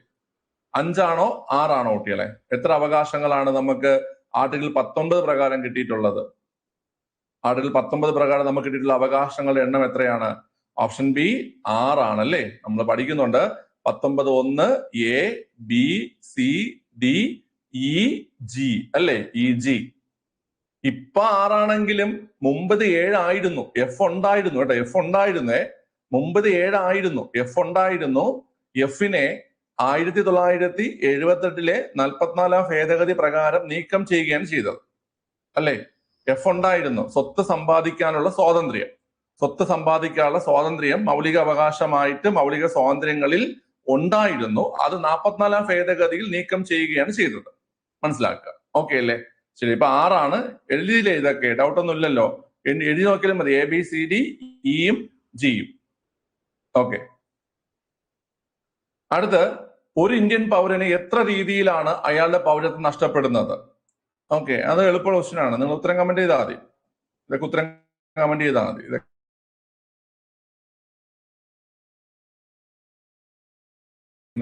3 രീതിയിൽ നഷ്ടപ്പെടും. 5 രീതിയിൽ കിട്ടും, 3 രീതിയിൽ നഷ്ടപ്പെടും. ഓക്കെ, 5 രീതിയിൽ കിട്ടും, 3 രീതിയിൽ നഷ്ടപ്പെടും. അടുത്ത്, സാമൂഹിക സുരക്ഷ, സാമൂഹിക ഇൻഷുറൻസ്, താഴെ തന്നിരിക്കുന്നവയിൽ ഏത് വിഷയത്തിൽ പെടുന്നു എന്നാണ് ചോദ്യം. സാമൂഹ്യ സുരക്ഷ, സാമൂഹ്യ ഇൻഷുറൻസ് ഏതാണ്? കൺകറന്റ് ലിസ്റ്റ് ആണ് അല്ലെ? കൺകറന്റ് ലിസ്റ്റിലാണ് സാമൂഹിക സുരക്ഷയും സാമൂഹ്യ ഇൻഷുറൻസും വരുന്നത്. കൺകറന്റ് ലിസ്റ്റിലാണ് വരുന്നത്. കൺകറന്റ് ലിസ്റ്റിലാണ് വരുന്നത്.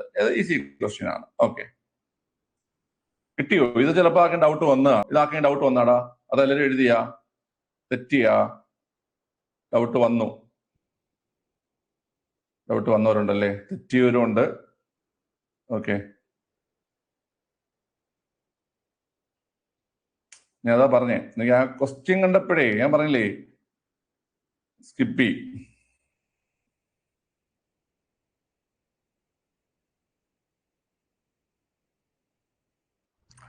ഓക്കെ,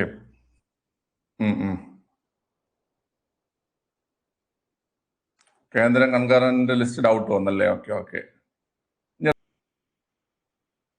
അടുത്ത ക്വസ്റ്റ്യൻ.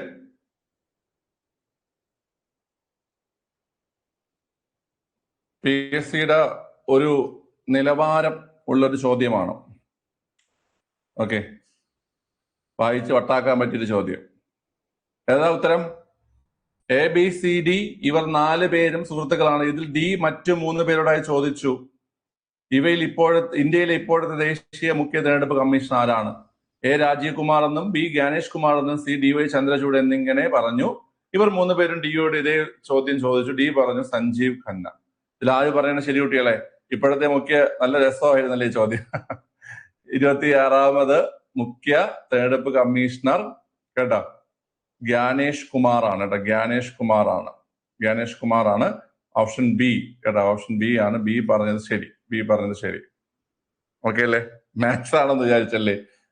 25ാമത്തെ ക്വസ്റ്റ്യൻ തൊട്ട് മാത്സ് ആണെന്ന് വിചാരിച്ച്. ഓക്കെ, അതുകൊണ്ട് സ്കിപ്പ് ചെയ്ത് പോയ ആൾക്കാരുണ്ടോ? മാത്സ് ബാക്കിയെല്ലാം ചെയ്ത് കഴിഞ്ഞിട്ട് മാത്സ് ചെയ്യാന്ന് പറഞ്ഞുകൊണ്ട് സ്കിപ്പ് ചെയ്ത് പോയ ആൾക്കാരുണ്ടോ? സ്കിപ്പ് ചെയ്ത് പോയ ആൾക്കാരുണ്ട്.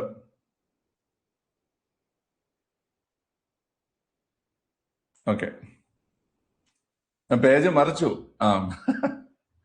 അടുത്ത ക്വസ്റ്റ്യൻ. ഇന്ത്യൻ ഭരണഘടനയിലെ എത്രാമത്തെ ആർട്ടിക്കിൾ പ്രകാരമാണ് പിന്നാക്ക വിഭാഗങ്ങൾക്ക് അനുകൂലമായ സംരക്ഷിത വിവേചനം നൽകിയിരിക്കുന്നത്? ഓക്കെ, ഏതാ കുട്ടികളെ? വർക്കൗട്ട് ചെയ്യും എന്തോ ഒരു ഡൗട്ട്. മനസ്സിലായില്ല? ഒന്നൊരു കമന്റ് ചെയ്യണേ.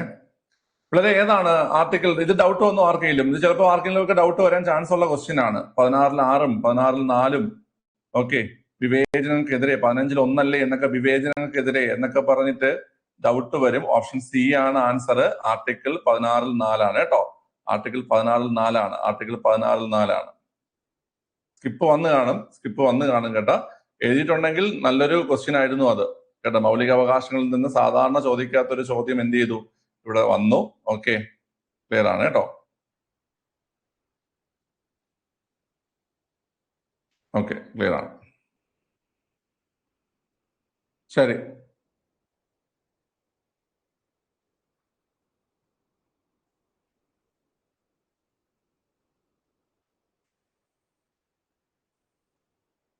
അടുത്ത ക്വസ്റ്റ്യൻ അറ്റൻഡ് ചെയ്തേ.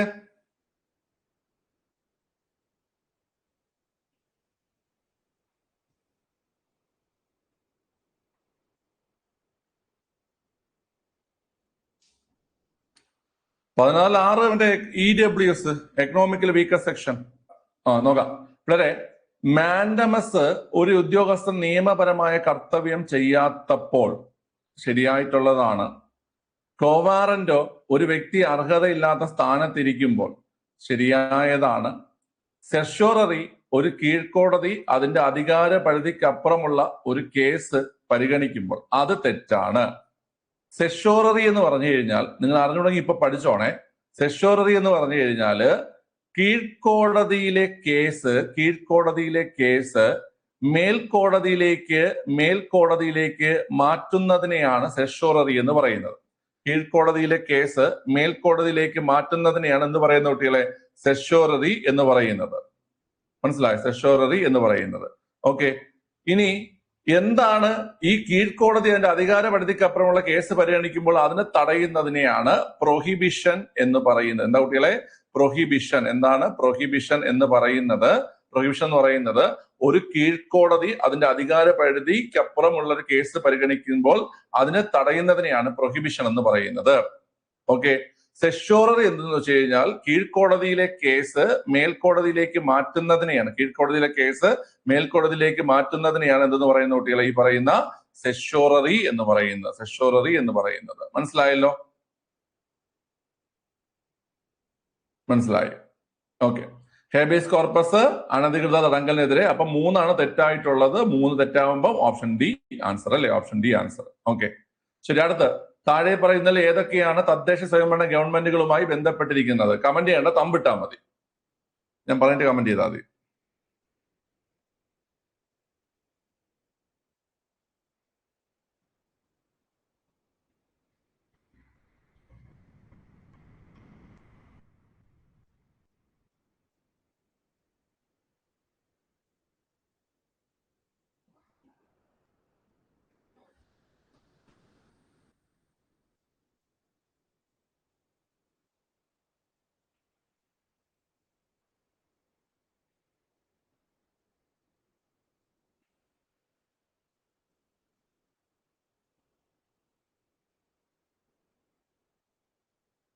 ഓക്കെ, ഉത്തരം കമന്റ് ചെയ്തേ.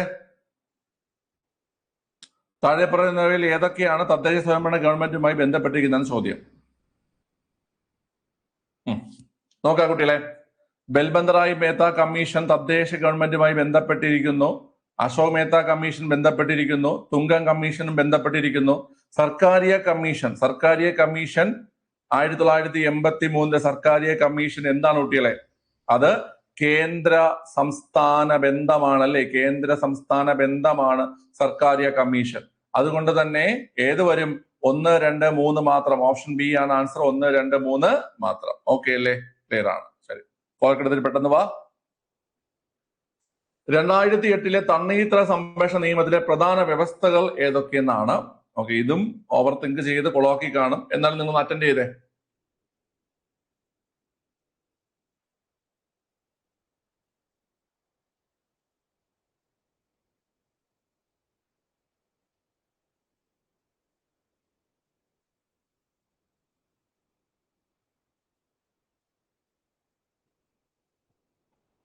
ഓക്കെ, ഉത്തരം കമന്റ് ചെയ്യാം. 2008 തണ്ണീർത്തട സംരക്ഷണ നിയമത്തിലെ പ്രധാന വ്യവസ്ഥകൾ ഏതൊക്കെയെന്നാണ് ചോദ്യം. നെൽവയലുകൾ നികത്തുന്നത് തടയുന്നു, ശരിയാണ്. ഓക്കെ, തണ്ണീർത്തടങ്ങളുടെ ഉപയോഗത്തെ നിയന്ത്രിക്കുന്നു എന്ന് പറഞ്ഞാൽ തടയുന്നു എന്നല്ല ഉദ്ദേശിക്കുന്നത്, നിയന്ത്രിക്കുന്നു. ഉപയോഗത്തെ ഇന്ന കാര്യങ്ങൾ ചെയ്യാൻ പാടില്ല, ഇന്ന കാര്യങ്ങൾ ചെയ്യാം എന്ന് പറഞ്ഞിട്ട് മണലൂറ്റാൻ പാടില്ല, അങ്ങനെയുള്ള കാര്യങ്ങളൊക്കെ പറഞ്ഞിട്ട് ആ വക കാര്യങ്ങൾ തടയുന്നു. ഓക്കെ, അത് നിയന്ത്രിക്കുന്നു, അത് ശരിയാണ്. നിയമത്തിലെ വ്യവസ്ഥകൾ അനുസരിക്കാത്തവർക്കെതിരെ നിയമ നടപടികൾ സ്വീകരിക്കുന്നു, അതും ശരിയാണ് അല്ലേ? ശരിയാണ്. അപ്പം ഓപ്ഷൻ ബി ആണ് മുകളിൽ കൊടുത്തിരിക്കുന്നവയെല്ലാം. എന്നാലും തെറ്റാൻ ചാൻസ് ഉണ്ട്, സ്കിപ്പ് വരാൻ ചാൻസ് ഉണ്ട്, എഴുതാതിരിക്കാൻ ചാൻസ് ഉണ്ട്. രണ്ടാമത്തെ പോയിന്റിൽ പലർക്കും ഡൗട്ട് വന്നു കാണും. ചലഞ്ച് ചെയ്താൽ നിങ്ങൾക്ക് നന്നായിരിക്കും. ഉപയോഗത്തെ നിയന്ത്രിക്കുന്നു എന്ന് പറഞ്ഞിട്ടുള്ള ആ ഒരു പോയിന്റ് നിങ്ങൾ തെറ്റിയ ആൾക്കാർ എന്ത് ചെയ്യുക? ഒന്ന് ചലഞ്ച് ചെയ്താൽ നന്നായിരിക്കും കേട്ടോ. ഓക്കെ, ചോദ്യം മനസ്സിലായില്ലെന്നോ പോയിന്റ് മനസ്സിലായില്ലെന്നോ പറഞ്ഞ് ചലഞ്ച് ചെയ്താൽ മതി കേട്ടോ. ഓക്കെ, ക്ലിയറാ? പ്രൊഫഷണൽ കീയുടെ വരട്ടെ കേട്ടോ. പ്രൊഫഷണൽ കീയുടെ വന്നിട്ട് നമുക്ക് നോക്കാം. ഓക്കെ, അടുത്ത് രാഷ്ട്രീയ വയോശ്രീ യോജന പദ്ധതി താഴെ പറയുന്നതിൽ ഏതുമായി ബന്ധപ്പെട്ടിരിക്കുന്ന ചോദ്യം. ഓക്കെ, രാഷ്ട്രീയ വയോശ്രീ യോജന പദ്ധതി താഴെ തന്നിരിക്കുന്നവയിൽ ഏതുമായി ബന്ധപ്പെട്ടിരിക്കുന്ന ചോദ്യം. ഓക്കെ, ഒരുപാട് പേര് വിടാൻ ചാൻസ് ഉള്ള ഒരു പരിപാടിയാണ്. ചോദ്യം ഇതാണ്. ഓക്കെ, വളരെ രാഷ്ട്രീയ വയോശ്രീ യോജന 2017 ഏപ്രിൽ 1 ആരംഭിച്ച പദ്ധതിയാണ്. 2017 ഏപ്രിൽ 1 ആരംഭിച്ച പദ്ധതിയാണ് രാഷ്ട്രീയ വയോശ്രീ യോജന എന്ന് പറഞ്ഞാൽ 2017 ഏപ്രിൽ 1 ആരംഭിച്ച പദ്ധതിയാണ്. ഈ പദ്ധതിയിൽ വാർദ്ധക്യ സഹജമായ വൈകല്യങ്ങൾ അനുഭവിക്കുന്ന മുതിർന്ന പൗരന്മാർക്ക്, അതായത് 60 വയസ്സിന് മുകളിൽ പ്രായമുള്ളവർക്ക്, വാർദ്ധക്യ സഹജമായ വൈകല്യങ്ങൾ അനുഭവിക്കുന്ന മുതിർന്ന പൗരന്മാർക്ക് സഹായകമായ ജീവിത ഉപകരണങ്ങൾ നൽകുന്നത് സംബന്ധിച്ച്, അതായത് വീൽ ചെയർ, അതുപോലെ വാക്കർ, അതുപോലെ കൃത്രിമ പല്ല്, മനസ്സിലായ ശ്രവണ സഹായികൾ, ഇതൊക്കെ നൽകുന്ന പദ്ധതിയാണ് എന്ന് പറയുന്ന കുട്ടികളെ രാഷ്ട്രീയ വയോശ്രീ യോജന എന്ന് പറയുന്നത്. നിങ്ങൾ കാണാൻ ചാൻസ് കുറവാണ്. ഈ പദ്ധതിയൊക്കെ അങ്ങനെ അധികം നമ്മൾ വായിച്ചു കണ്ടിട്ടില്ല. വയോശ്രീ യോജന വയോജനങ്ങൾക്ക് ഐശ്വര്യം ഉണ്ടാകുന്ന പദ്ധതി ആയിരിക്കുമല്ലോ. വാർദ്ധക്യ പെൻഷൻ നൽകുന്നത് അങ്ങനെ വായിച്ചൊക്കെ നോക്കുമ്പോൾ കിട്ടേണ്ടതാണ്. വലിയ പോയിന്റ് ആയതുകൊണ്ട് ബി എഴുതിയ അത് ശരിയാണല്ലോ. വലിയ പോയിന്റ് ആയതുകൊണ്ട് ബി എഴുതിയെങ്കിൽ ബി ശരിയാണ്. 2 മാത്രമാണ് ആൻസർ. 2 മാത്രമാണ് ആൻസർ കേട്ടോ. വാർദ്ധക്യ സഹജമായി വൈകല്യം അനുഭവിക്കുന്ന മുതിർന്ന പൗരന്മാർക്ക്, അത് 60-ൽ കൂടുതൽ പ്രായമുള്ളവർക്ക് ജീവിത സഹായമായ ജീവിത ഉപകരണങ്ങൾ, അതായത് വീൽ ചെയർ, വാക്കർ, ശ്രവണ സഹായി തുടങ്ങിയവ നൽകുന്ന പദ്ധതിയാണ് രാഷ്ട്രീയ വയോശ്രീ യോജന. 2017 ഏപ്രിൽ 1-ന് ആരംഭിച്ചു. നമ്മുടെ മോദി സർക്കാരിന്റെ ഒരു പദ്ധതിയാണ് കേട്ടോ. ഓക്കെ, ക്ലിയർ ആണ്. അടുത്ത ക്വസ്റ്റ്യൻ അറ്റൻഡ് ചെയ്യാം.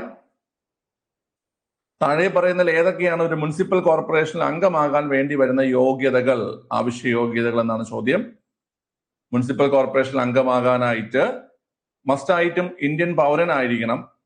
തിരഞ്ഞെടുക്കപ്പെടേണ്ട പ്രദേശത്തെ വോട്ടർ പട്ടികയിൽ പേര് ഉണ്ടായിരിക്കണം. ഓക്കെ, തിരഞ്ഞെടുക്കപ്പെടേണ്ട പ്രദേശത്തെ വോട്ടർ പട്ടികയിൽ പേര് ഉണ്ടായിരിക്കണം. ഏറ്റവും കുറഞ്ഞത് 25 വയസ്സ് പൂർത്തിയായിരിക്കണം എന്നുള്ളത് തെറ്റാണ്. എത്ര വയസ്സ് മതി? തദ്ദേശ സ്വയംഭരണ സ്ഥാപനങ്ങളിൽ മത്സരിക്കാനായിട്ട് വേണ്ട പ്രായം 21. സോ ഇവിടെ 1ഉം 3ഉമാണ് ആൻസർ. ഓപ്ഷൻ ബി വരും. 1ഉം 3ഉം മാത്രം. 1ഉം 3ഉം മാത്രം എന്നതാണ് ആൻസർ. എഴുതിയായിരുന്നോ ഇത്? എഴുതിയായിരുന്നോ കുട്ടികളെ? എഴുതിയായിരുന്നോ?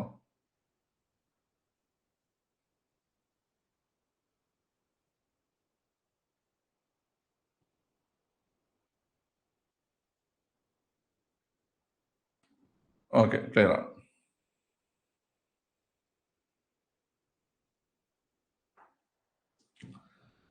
ഇനി അങ്ങോട്ടുള്ള പെട്ടെന്ന് പറഞ്ഞു പോകാൻ പറ്റുന്നതാണ്. പ്രകൃതിയിലെ സൂക്ഷ്മാണുക്കൾ, മൈക്രോ ഓർഗാനിസംസ്, ജൈവവസ്തുക്കളെ വിഘടിപ്പിച്ച് മണ്ണിൽ ലയിക്കുന്ന പോഷകങ്ങൾ രൂപപ്പെടുന്ന പ്രക്രിയയ്ക്ക് പറയുന്ന പേരെന്തെന്നാണ് ചോദ്യം. ഏതാ കുട്ടികളെ? ഏതാ പ്രക്രിയയുടെ പേര്? ഓപ്ഷൻ ബി വിഘടനം അല്ലെങ്കിൽ ഡീകോമ്പോസിഷൻ ആണ്. വിഘടനം അല്ലെങ്കിൽ ഡീകോമ്പോസിഷൻ ആണ്. ഓക്കെ, വിഘടനം ചെയ്യാൻ സഹായിക്കുന്ന സൂക്ഷ്മജീവികൾ ഏതൊക്കെയാണ്? വിഘടനം എന്ന പ്രവർത്തനം സഹായിക്കുന്ന സൂക്ഷ്മജീവികള് ബാക്ടീരിയയും ഫംഗസുമാണ് അല്ലെ? ബാക്ടീരിയയും ഫംഗസുമാണ് ഡീകോമ്പോസിഷന് സഹായിക്കുന്നത്. അത് നിങ്ങൾക്ക് ചോദിക്കും. ബാക്ടീരിയ, ഫംഗസ് ചോദിക്കും കേട്ടോ. Dots, directly observed treatment short course എന്ന ചികിത്സാ രീതി ഏത് രോഗവുമായി ബന്ധപ്പെട്ടിരിക്കുന്നു? ഈസി ക്വസ്റ്റ്യൻ ആണ്. ഓപ്ഷൻ ഡി ക്ഷയരോഗം അല്ലെ? ട്യൂബർകുലോസിസ്. അതൊക്കെ എല്ലാവർക്കും എഴുതാൻ പറ്റുന്നതാണ്. ക്ഷയരോഗം. കേരളത്തിൽ 30 വയസ്സിന് മുകളിലുള്ളവരുടെ ജീവിതശൈലി രോഗങ്ങൾ സ്ക്രീൻ ചെയ്യുന്നതിനായി ആശാപ്രവർത്തകർ ഉപയോഗിക്കുന്ന ആപ്ലിക്കേഷൻ എപ്പോഴും പറയുന്നതാണ് ശൈലി ആപ്ലിക്കേഷൻ അല്ലേ? ശൈലി. ഓപ്ഷൻ സി ആണ് ശൈലി. ഓക്കെ, ഇതൊക്കെ എല്ലാവരും ശരിയാക്കിയില്ലേ വളരെ? ഇതൊക്കെ നിങ്ങൾ ശരിയായിക്കണം, എനിക്കറിയാം. ഇതൊക്കെ എളുപ്പമുള്ള ക്വസ്റ്റ്യൻസ്. അടുത്ത, ഒരു വ്യക്തിയുടെ രോഗപ്രതിരോധ ശേഷിയെ നേരിട്ട് തകർക്കുകയും സെൽ മീഡിയേറ്റഡ് ഇമ്മ്യൂണിറ്റിയെ ബാധിക്കുകയും ചെയ്യുന്ന വൈറസ് നമുക്കറിയാം. ഒരാളുടെ രോഗപ്രതിരോധ ശേഷി നേരിട്ട് തകർക്കുകയും സെൽ മീഡിയേറ്റഡ് ഇമ്മ്യൂണിറ്റിയെ ബാധിക്കുകയും ചെയ്യുന്ന വൈറസ് ആണ് human immuno deficiency virus, HIV അല്ലെ? HIV ആണ്. എഴുതാൻ പറ്റിക്കാണ്. അടുത്ത, മനുഷ്യ ശരീരത്തിലെ ഏത് അവയവമാണ് പേസ് മേക്കർ എന്നറിയപ്പെടുന്നത്? പേസ് മേക്കർ എന്നറിയപ്പെടുന്നത് ഏതാ കുട്ടികളെ? ഓപ്ഷൻ എ ആണ് സൈനോ ഏട്രിയൽ നോഡ് അല്ലെങ്കിൽ SA നോഡ്. വലത് ഏട്രിയത്തിന്റെ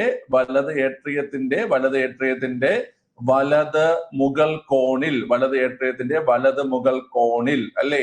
എവിടെയാണ് SA നോഡ് എന്ന് കേട്ട് കഴിഞ്ഞാൽ വലത് ഏട്രിയത്തിന്റെ വലത് മുകൾ കോണിലാണ് ഏതിരിക്കുന്നത്? പേസ് മേക്കർ എന്ന SA നോഡ് ഇരിക്കുന്നത്. അടുത്ത്, സൂര്യപ്രകാശത്തിൽ നിന്നും ശരീരത്തിൽ സ്വയം നിർമ്മിക്കപ്പെടുന്ന ജീവകം ഏതാണ്?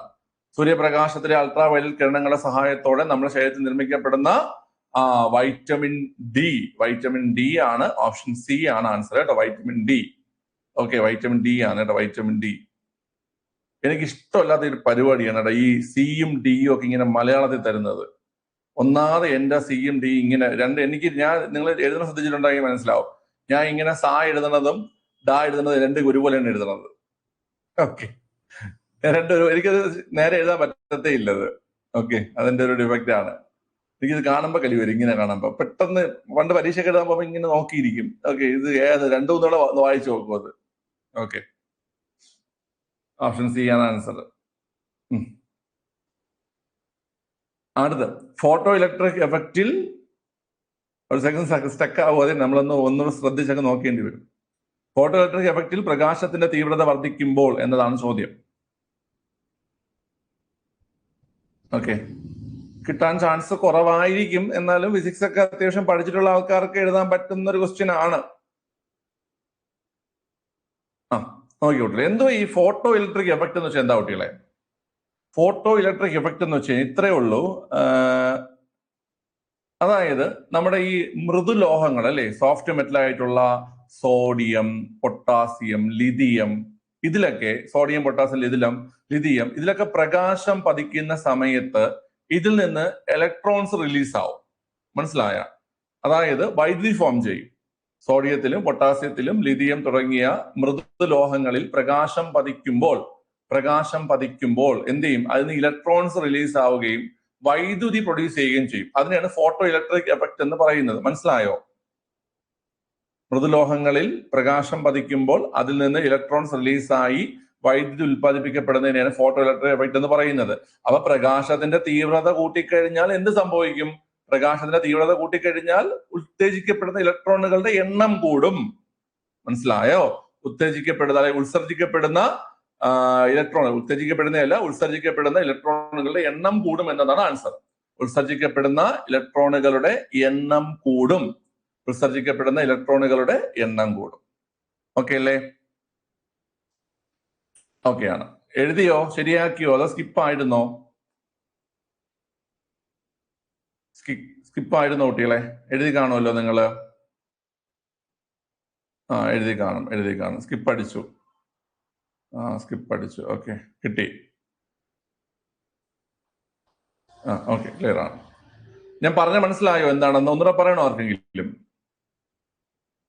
ഒന്നുകൂടെ പറയണോ? വേണ്ടല്ലോ. ശരി. അടുത്ത, ഭൂമിയുടെ ഉപരിതലത്തിൽ നിശ്ചിതാവസ്ഥയിൽ ഒന്നുകൂടെ പറയാമോ? ഒന്നുകൂടെ പറഞ്ഞുതരാം. നോക്കിയോ? ഒന്നുകൂടെ പറഞ്ഞുതരാം. ഓക്കെ, ഇത്രയേ ഉള്ളൂ കുട്ടികളെ. നമ്മുടെ മൃദുലോഹങ്ങൾ, സോഡിയം, പൊട്ടാസ്യം, ലിഥിയം തുടങ്ങിയ മൃദുലോഹങ്ങളിൽ പ്രകാശം പതിക്കുമ്പോൾ സോഡിയം, ലിഥിയം, പൊട്ടാസ്യം തുടങ്ങിയ മൃദുലോഹങ്ങളിൽ പ്രകാശം പതിക്കുമ്പോൾ അതിൽ നിന്ന് ഇലക്ട്രോൺസ് റിലീസ് ചെയ്യപ്പെടും. എന്ന് വെച്ചാൽ ഇലക്ട്രിസിറ്റി ഫോം ചെയ്യും, വൈദ്യുതി ഉണ്ടാവും. ആ ഒരു പ്രതിഭാസത്തെ പറയുന്ന പേരാണ് ഫോട്ടോ ഇലക്ട്രിക് എഫക്ട്. എന്താ കുട്ടികളെ? Photo electric effect. ഈ ഫോട്ടോ ഇലക്ട്രിക് എഫക്ട് പ്രകാരം നമ്മൾ പ്രകാശത്തിന്റെ തീവ്രത വർദ്ധിപ്പിച്ചു കൊടുത്താൽ, നമ്മുടെ ക്വസ്റ്റ്യൻ തന്നെ അങ്ങനെയാണ്, പ്രകാശ തീവ്രത വർദ്ധിക്കുമ്പോൾ എന്നാണ് ക്വസ്റ്റ്യൻ. പ്രകാശത്തിന്റെ തീവ്രത വർദ്ധിപ്പിച്ചാൽ എന്ത് സംഭവിക്കും? ഇലക്ട്രോണുകളുടെ ഉത്സർജിക്കപ്പെടുന്ന അല്ലെങ്കിൽ റിലീസ് ചെയ്യപ്പെടുന്ന ഇലക്ട്രോണുകളുടെ എണ്ണം എന്ത് ചെയ്യും? കൂടും. വൈദ്യുതിയുടെ അളവ് കൂടും. ഇലക്ട്രോണുകളുടെ എണ്ണം കൂടും, അല്ലെങ്കിൽ വൈദ്യുതി അളവ് കൂടും. ക്ലിയർ അല്ലേ? ഇപ്പൊ മനസ്സിലായില്ലേ? പ്രകാശ തീവ്രത കൂട്ടിയാൽ ഇലക്ട്രോണുകളുടെ എണ്ണം കൂടും. ഓക്കെ, അത്രേ ഉള്ളൂ.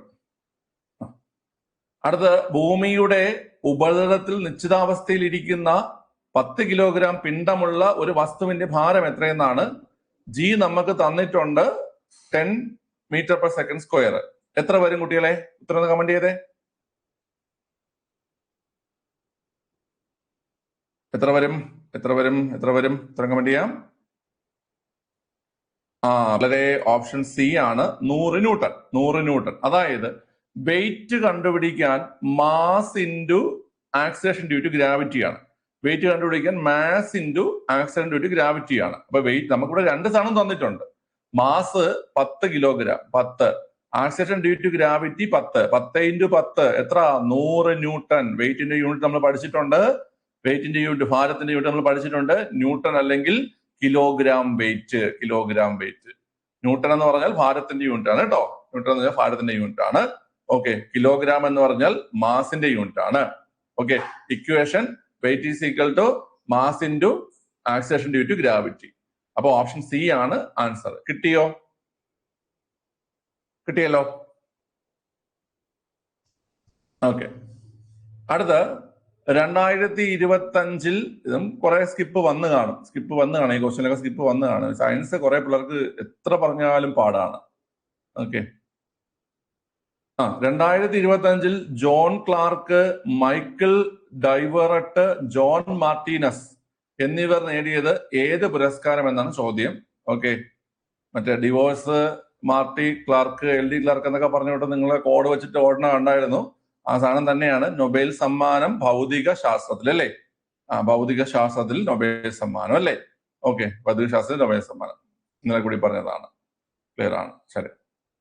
പ്രവർത്തനവും പ്രതിപ്രവർത്തനവും തമ്മിലുള്ള ബന്ധം. പ്രവർത്തനവും പ്രതിപ്രവർത്തനവും തമ്മിലുള്ള ബന്ധം. പ്രവർത്തനവും പ്രതിപ്രവർത്തനവും തമ്മിലുള്ള ബന്ധം എന്നാണ് ചോദ്യം. ന്യൂട്ടൺസ് തേർഡ് ലോ ആണ്. ന്യൂട്ടൺസ് തേർഡ് ലോ ആണ് ചോദിച്ചിരിക്കുന്നത്. എന്താ ന്യൂട്ടന്റെ തേർഡ് ലോ എന്താ പറഞ്ഞിരിക്കുന്നേ? നമ്മളൊരു പ്രവർത്തനം ചെയ്യുമ്പോൾ എതിർദിശയിൽ അതേ പ്രവർത്തനം സംഭവിക്കും അല്ലേ? Equal and opposite reaction. For every action there is an equal and opposite reaction. Okay, clear ആണല്ലോ? Equal and opposite reaction.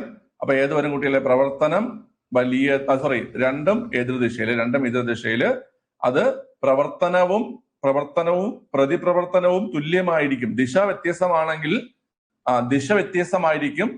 Equal and opposite reaction എന്നാണ്. Equal and opposite reaction. പ്രവർത്തനത്തിന്റെയും പ്രതിപ്രവർത്തനത്തിന്റെയും അളവ് സെയിം ആയിരിക്കും, പക്ഷെ ഡയറക്ഷൻ ഡിഫറെന്റ് ആയിരിക്കും. രണ്ടും എതിർദിശയിലായിരിക്കും. മനസ്സിലായോ നിങ്ങൾക്ക്? ഓക്കെ, ഉദാഹരണത്തിന് നമ്മളിപ്പം ഒരു വള്ളത്തിൽ നിന്ന് കരയിലേക്ക് കയറുമ്പോൾ നമ്മൾ വള്ളത്തിലൊരു ബലം കൊടുക്കുമ്പോൾ വള്ളം നമുക്ക് തിരിച്ചൊരു ബലം എന്ത് ചെയ്യും? ഇങ്ങോട്ടേക്ക് തരും. ഓക്കെ അല്ലേ? Equal and opposite reaction. Equal ആണ്, എന്നാൽ എതിർദിശയിലായിരിക്കും. രണ്ടും എതിർദിശയിലായിരിക്കും. ഓപ്ഷൻ ബി ആണ് ആൻസർ. അടുത്ത് സ്ഥിരം ചോദ്യം. ഇത് ശരിയാക്കിയട്ടെ നിങ്ങൾ. ഈ പ്രവർത്തനവും പ്രതിപ്രവർത്തനവും തമ്മിലുള്ള ബന്ധം, അതിന് തുല്യവും വിപരീതവുമായിട്ടുള്ള പ്രതിപ്രവർത്തനം പറഞ്ഞ പിള്ളേരെ ശരിയാക്കിയ? ഗായ്സ്,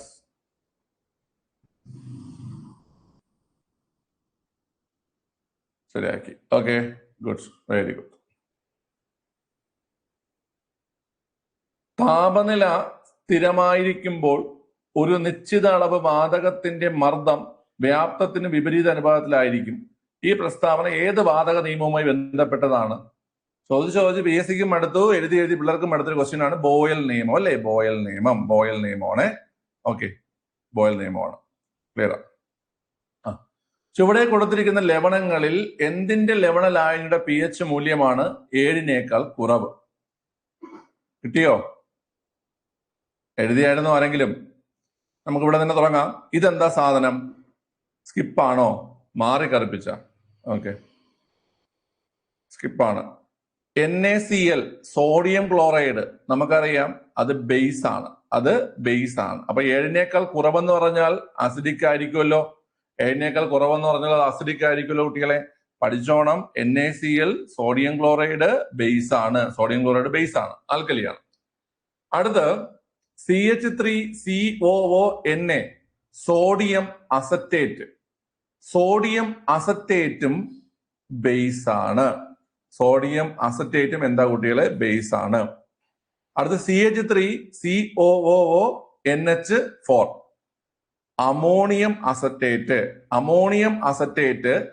എന്താണ് അമോണിയം അസറ്റേറ്റ്? ഇതെല്ലാം സാൾട്ടുകളാണ് കേട്ടോ വളരെ. അമോണിയം അസറ്റേറ്റ് എന്ന് പറഞ്ഞു കഴിഞ്ഞാൽ അത് ന്യൂട്രൽ സാൾട്ട് ആണ് കേട്ടോ. ന്യൂട്രൽ സാൾട്ട് ആണ്.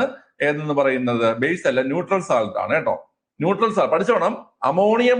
സോഡിയം അസറ്റേറ്റ് ആണെങ്കിൽ CH3COONA, സോഡിയം അസറ്റേറ്റ് ബേസും, എന്നാൽ അമോണിയം അസറ്റേറ്റ് CH3COONH4 ഇങ്ങനെ വരുന്ന അസറ്റേറ്റുകളാണ്.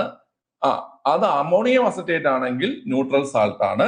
അതായത് ഇവിടെ അമോണിയം ക്ലോറൈഡ്, ഈ സാധനമാണ് അമോണിയം ക്ലോറൈഡ് ആണ് ഇവിടെ ആസിഡ് ആയിട്ട് വരുന്നത്. അമോണിയം ക്ലോറൈഡിന്റെ അറൌണ്ടിന് ഒരു 4.5 to 6 ഒക്കെയാണ് അതിന്റെ pH വരുന്നത് കേട്ടോ. 4.5 to 6 ഒക്കെയാണ് അതിന്റെ pH വരുന്നത്. അപ്പൊ ഈ 4 പേര് പഠിച്ചോണം. ഓപ്ഷൻ എ കിടക്കുന്നത് സോഡിയം അസറ്റേറ്റ് ആണ്. ഓപ്ഷൻ ബി കിടക്കുന്നത് അമോണിയം ക്ലോറൈഡ് ആണ്. ഓപ്ഷൻ സി കിടക്കുന്നത് അമോണിയം അസറ്റേറ്റും. ഓപ്ഷൻ ഡി സോഡിയം ക്ലോറൈഡുമാണ്. ഓക്കെ അല്ലേ? ഇതും സ്കിപ്പ് വന്ന് കാണും. ഇത് നിലവാരമുള്ള ക്വസ്റ്റ്യൻ തന്നെയാണ്.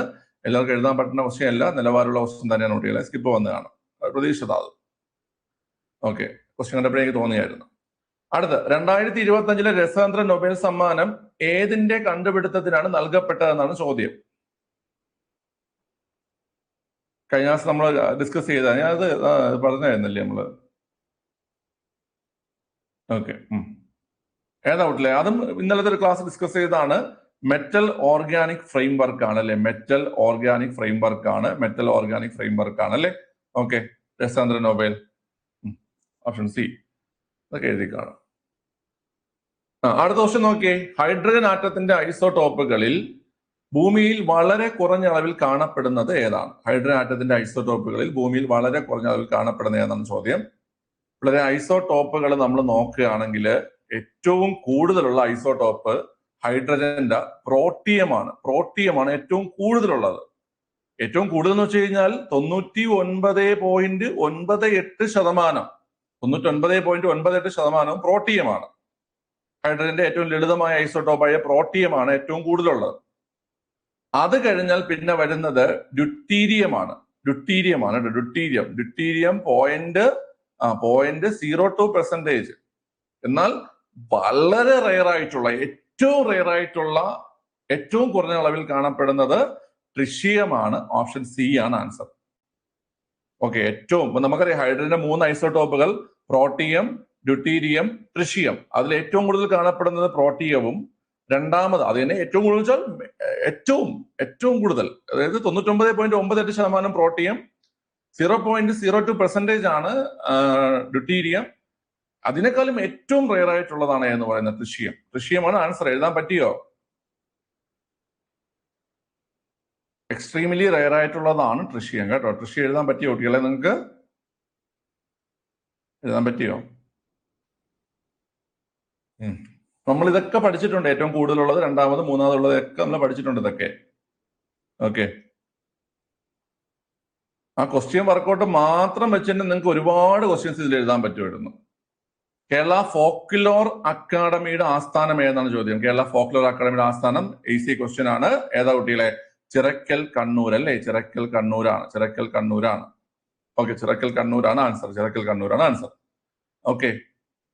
തപ്പുകൊട്ടി, മേളമൊരുക്കി, താളവടിവിൽ, താവടിതുള്ളി, പുലവൃത്തമാടി, വിനോദ ഭക്ഷണങ്ങളിലൂടെ പൊട്ടിച്ചിരി വിടർത്തി, അടവിതുള്ളി, കോലം തുള്ളലിലേക്ക്, കവുങ്ങിൻ പാളയിലാണ് കോലങ്ങൾ.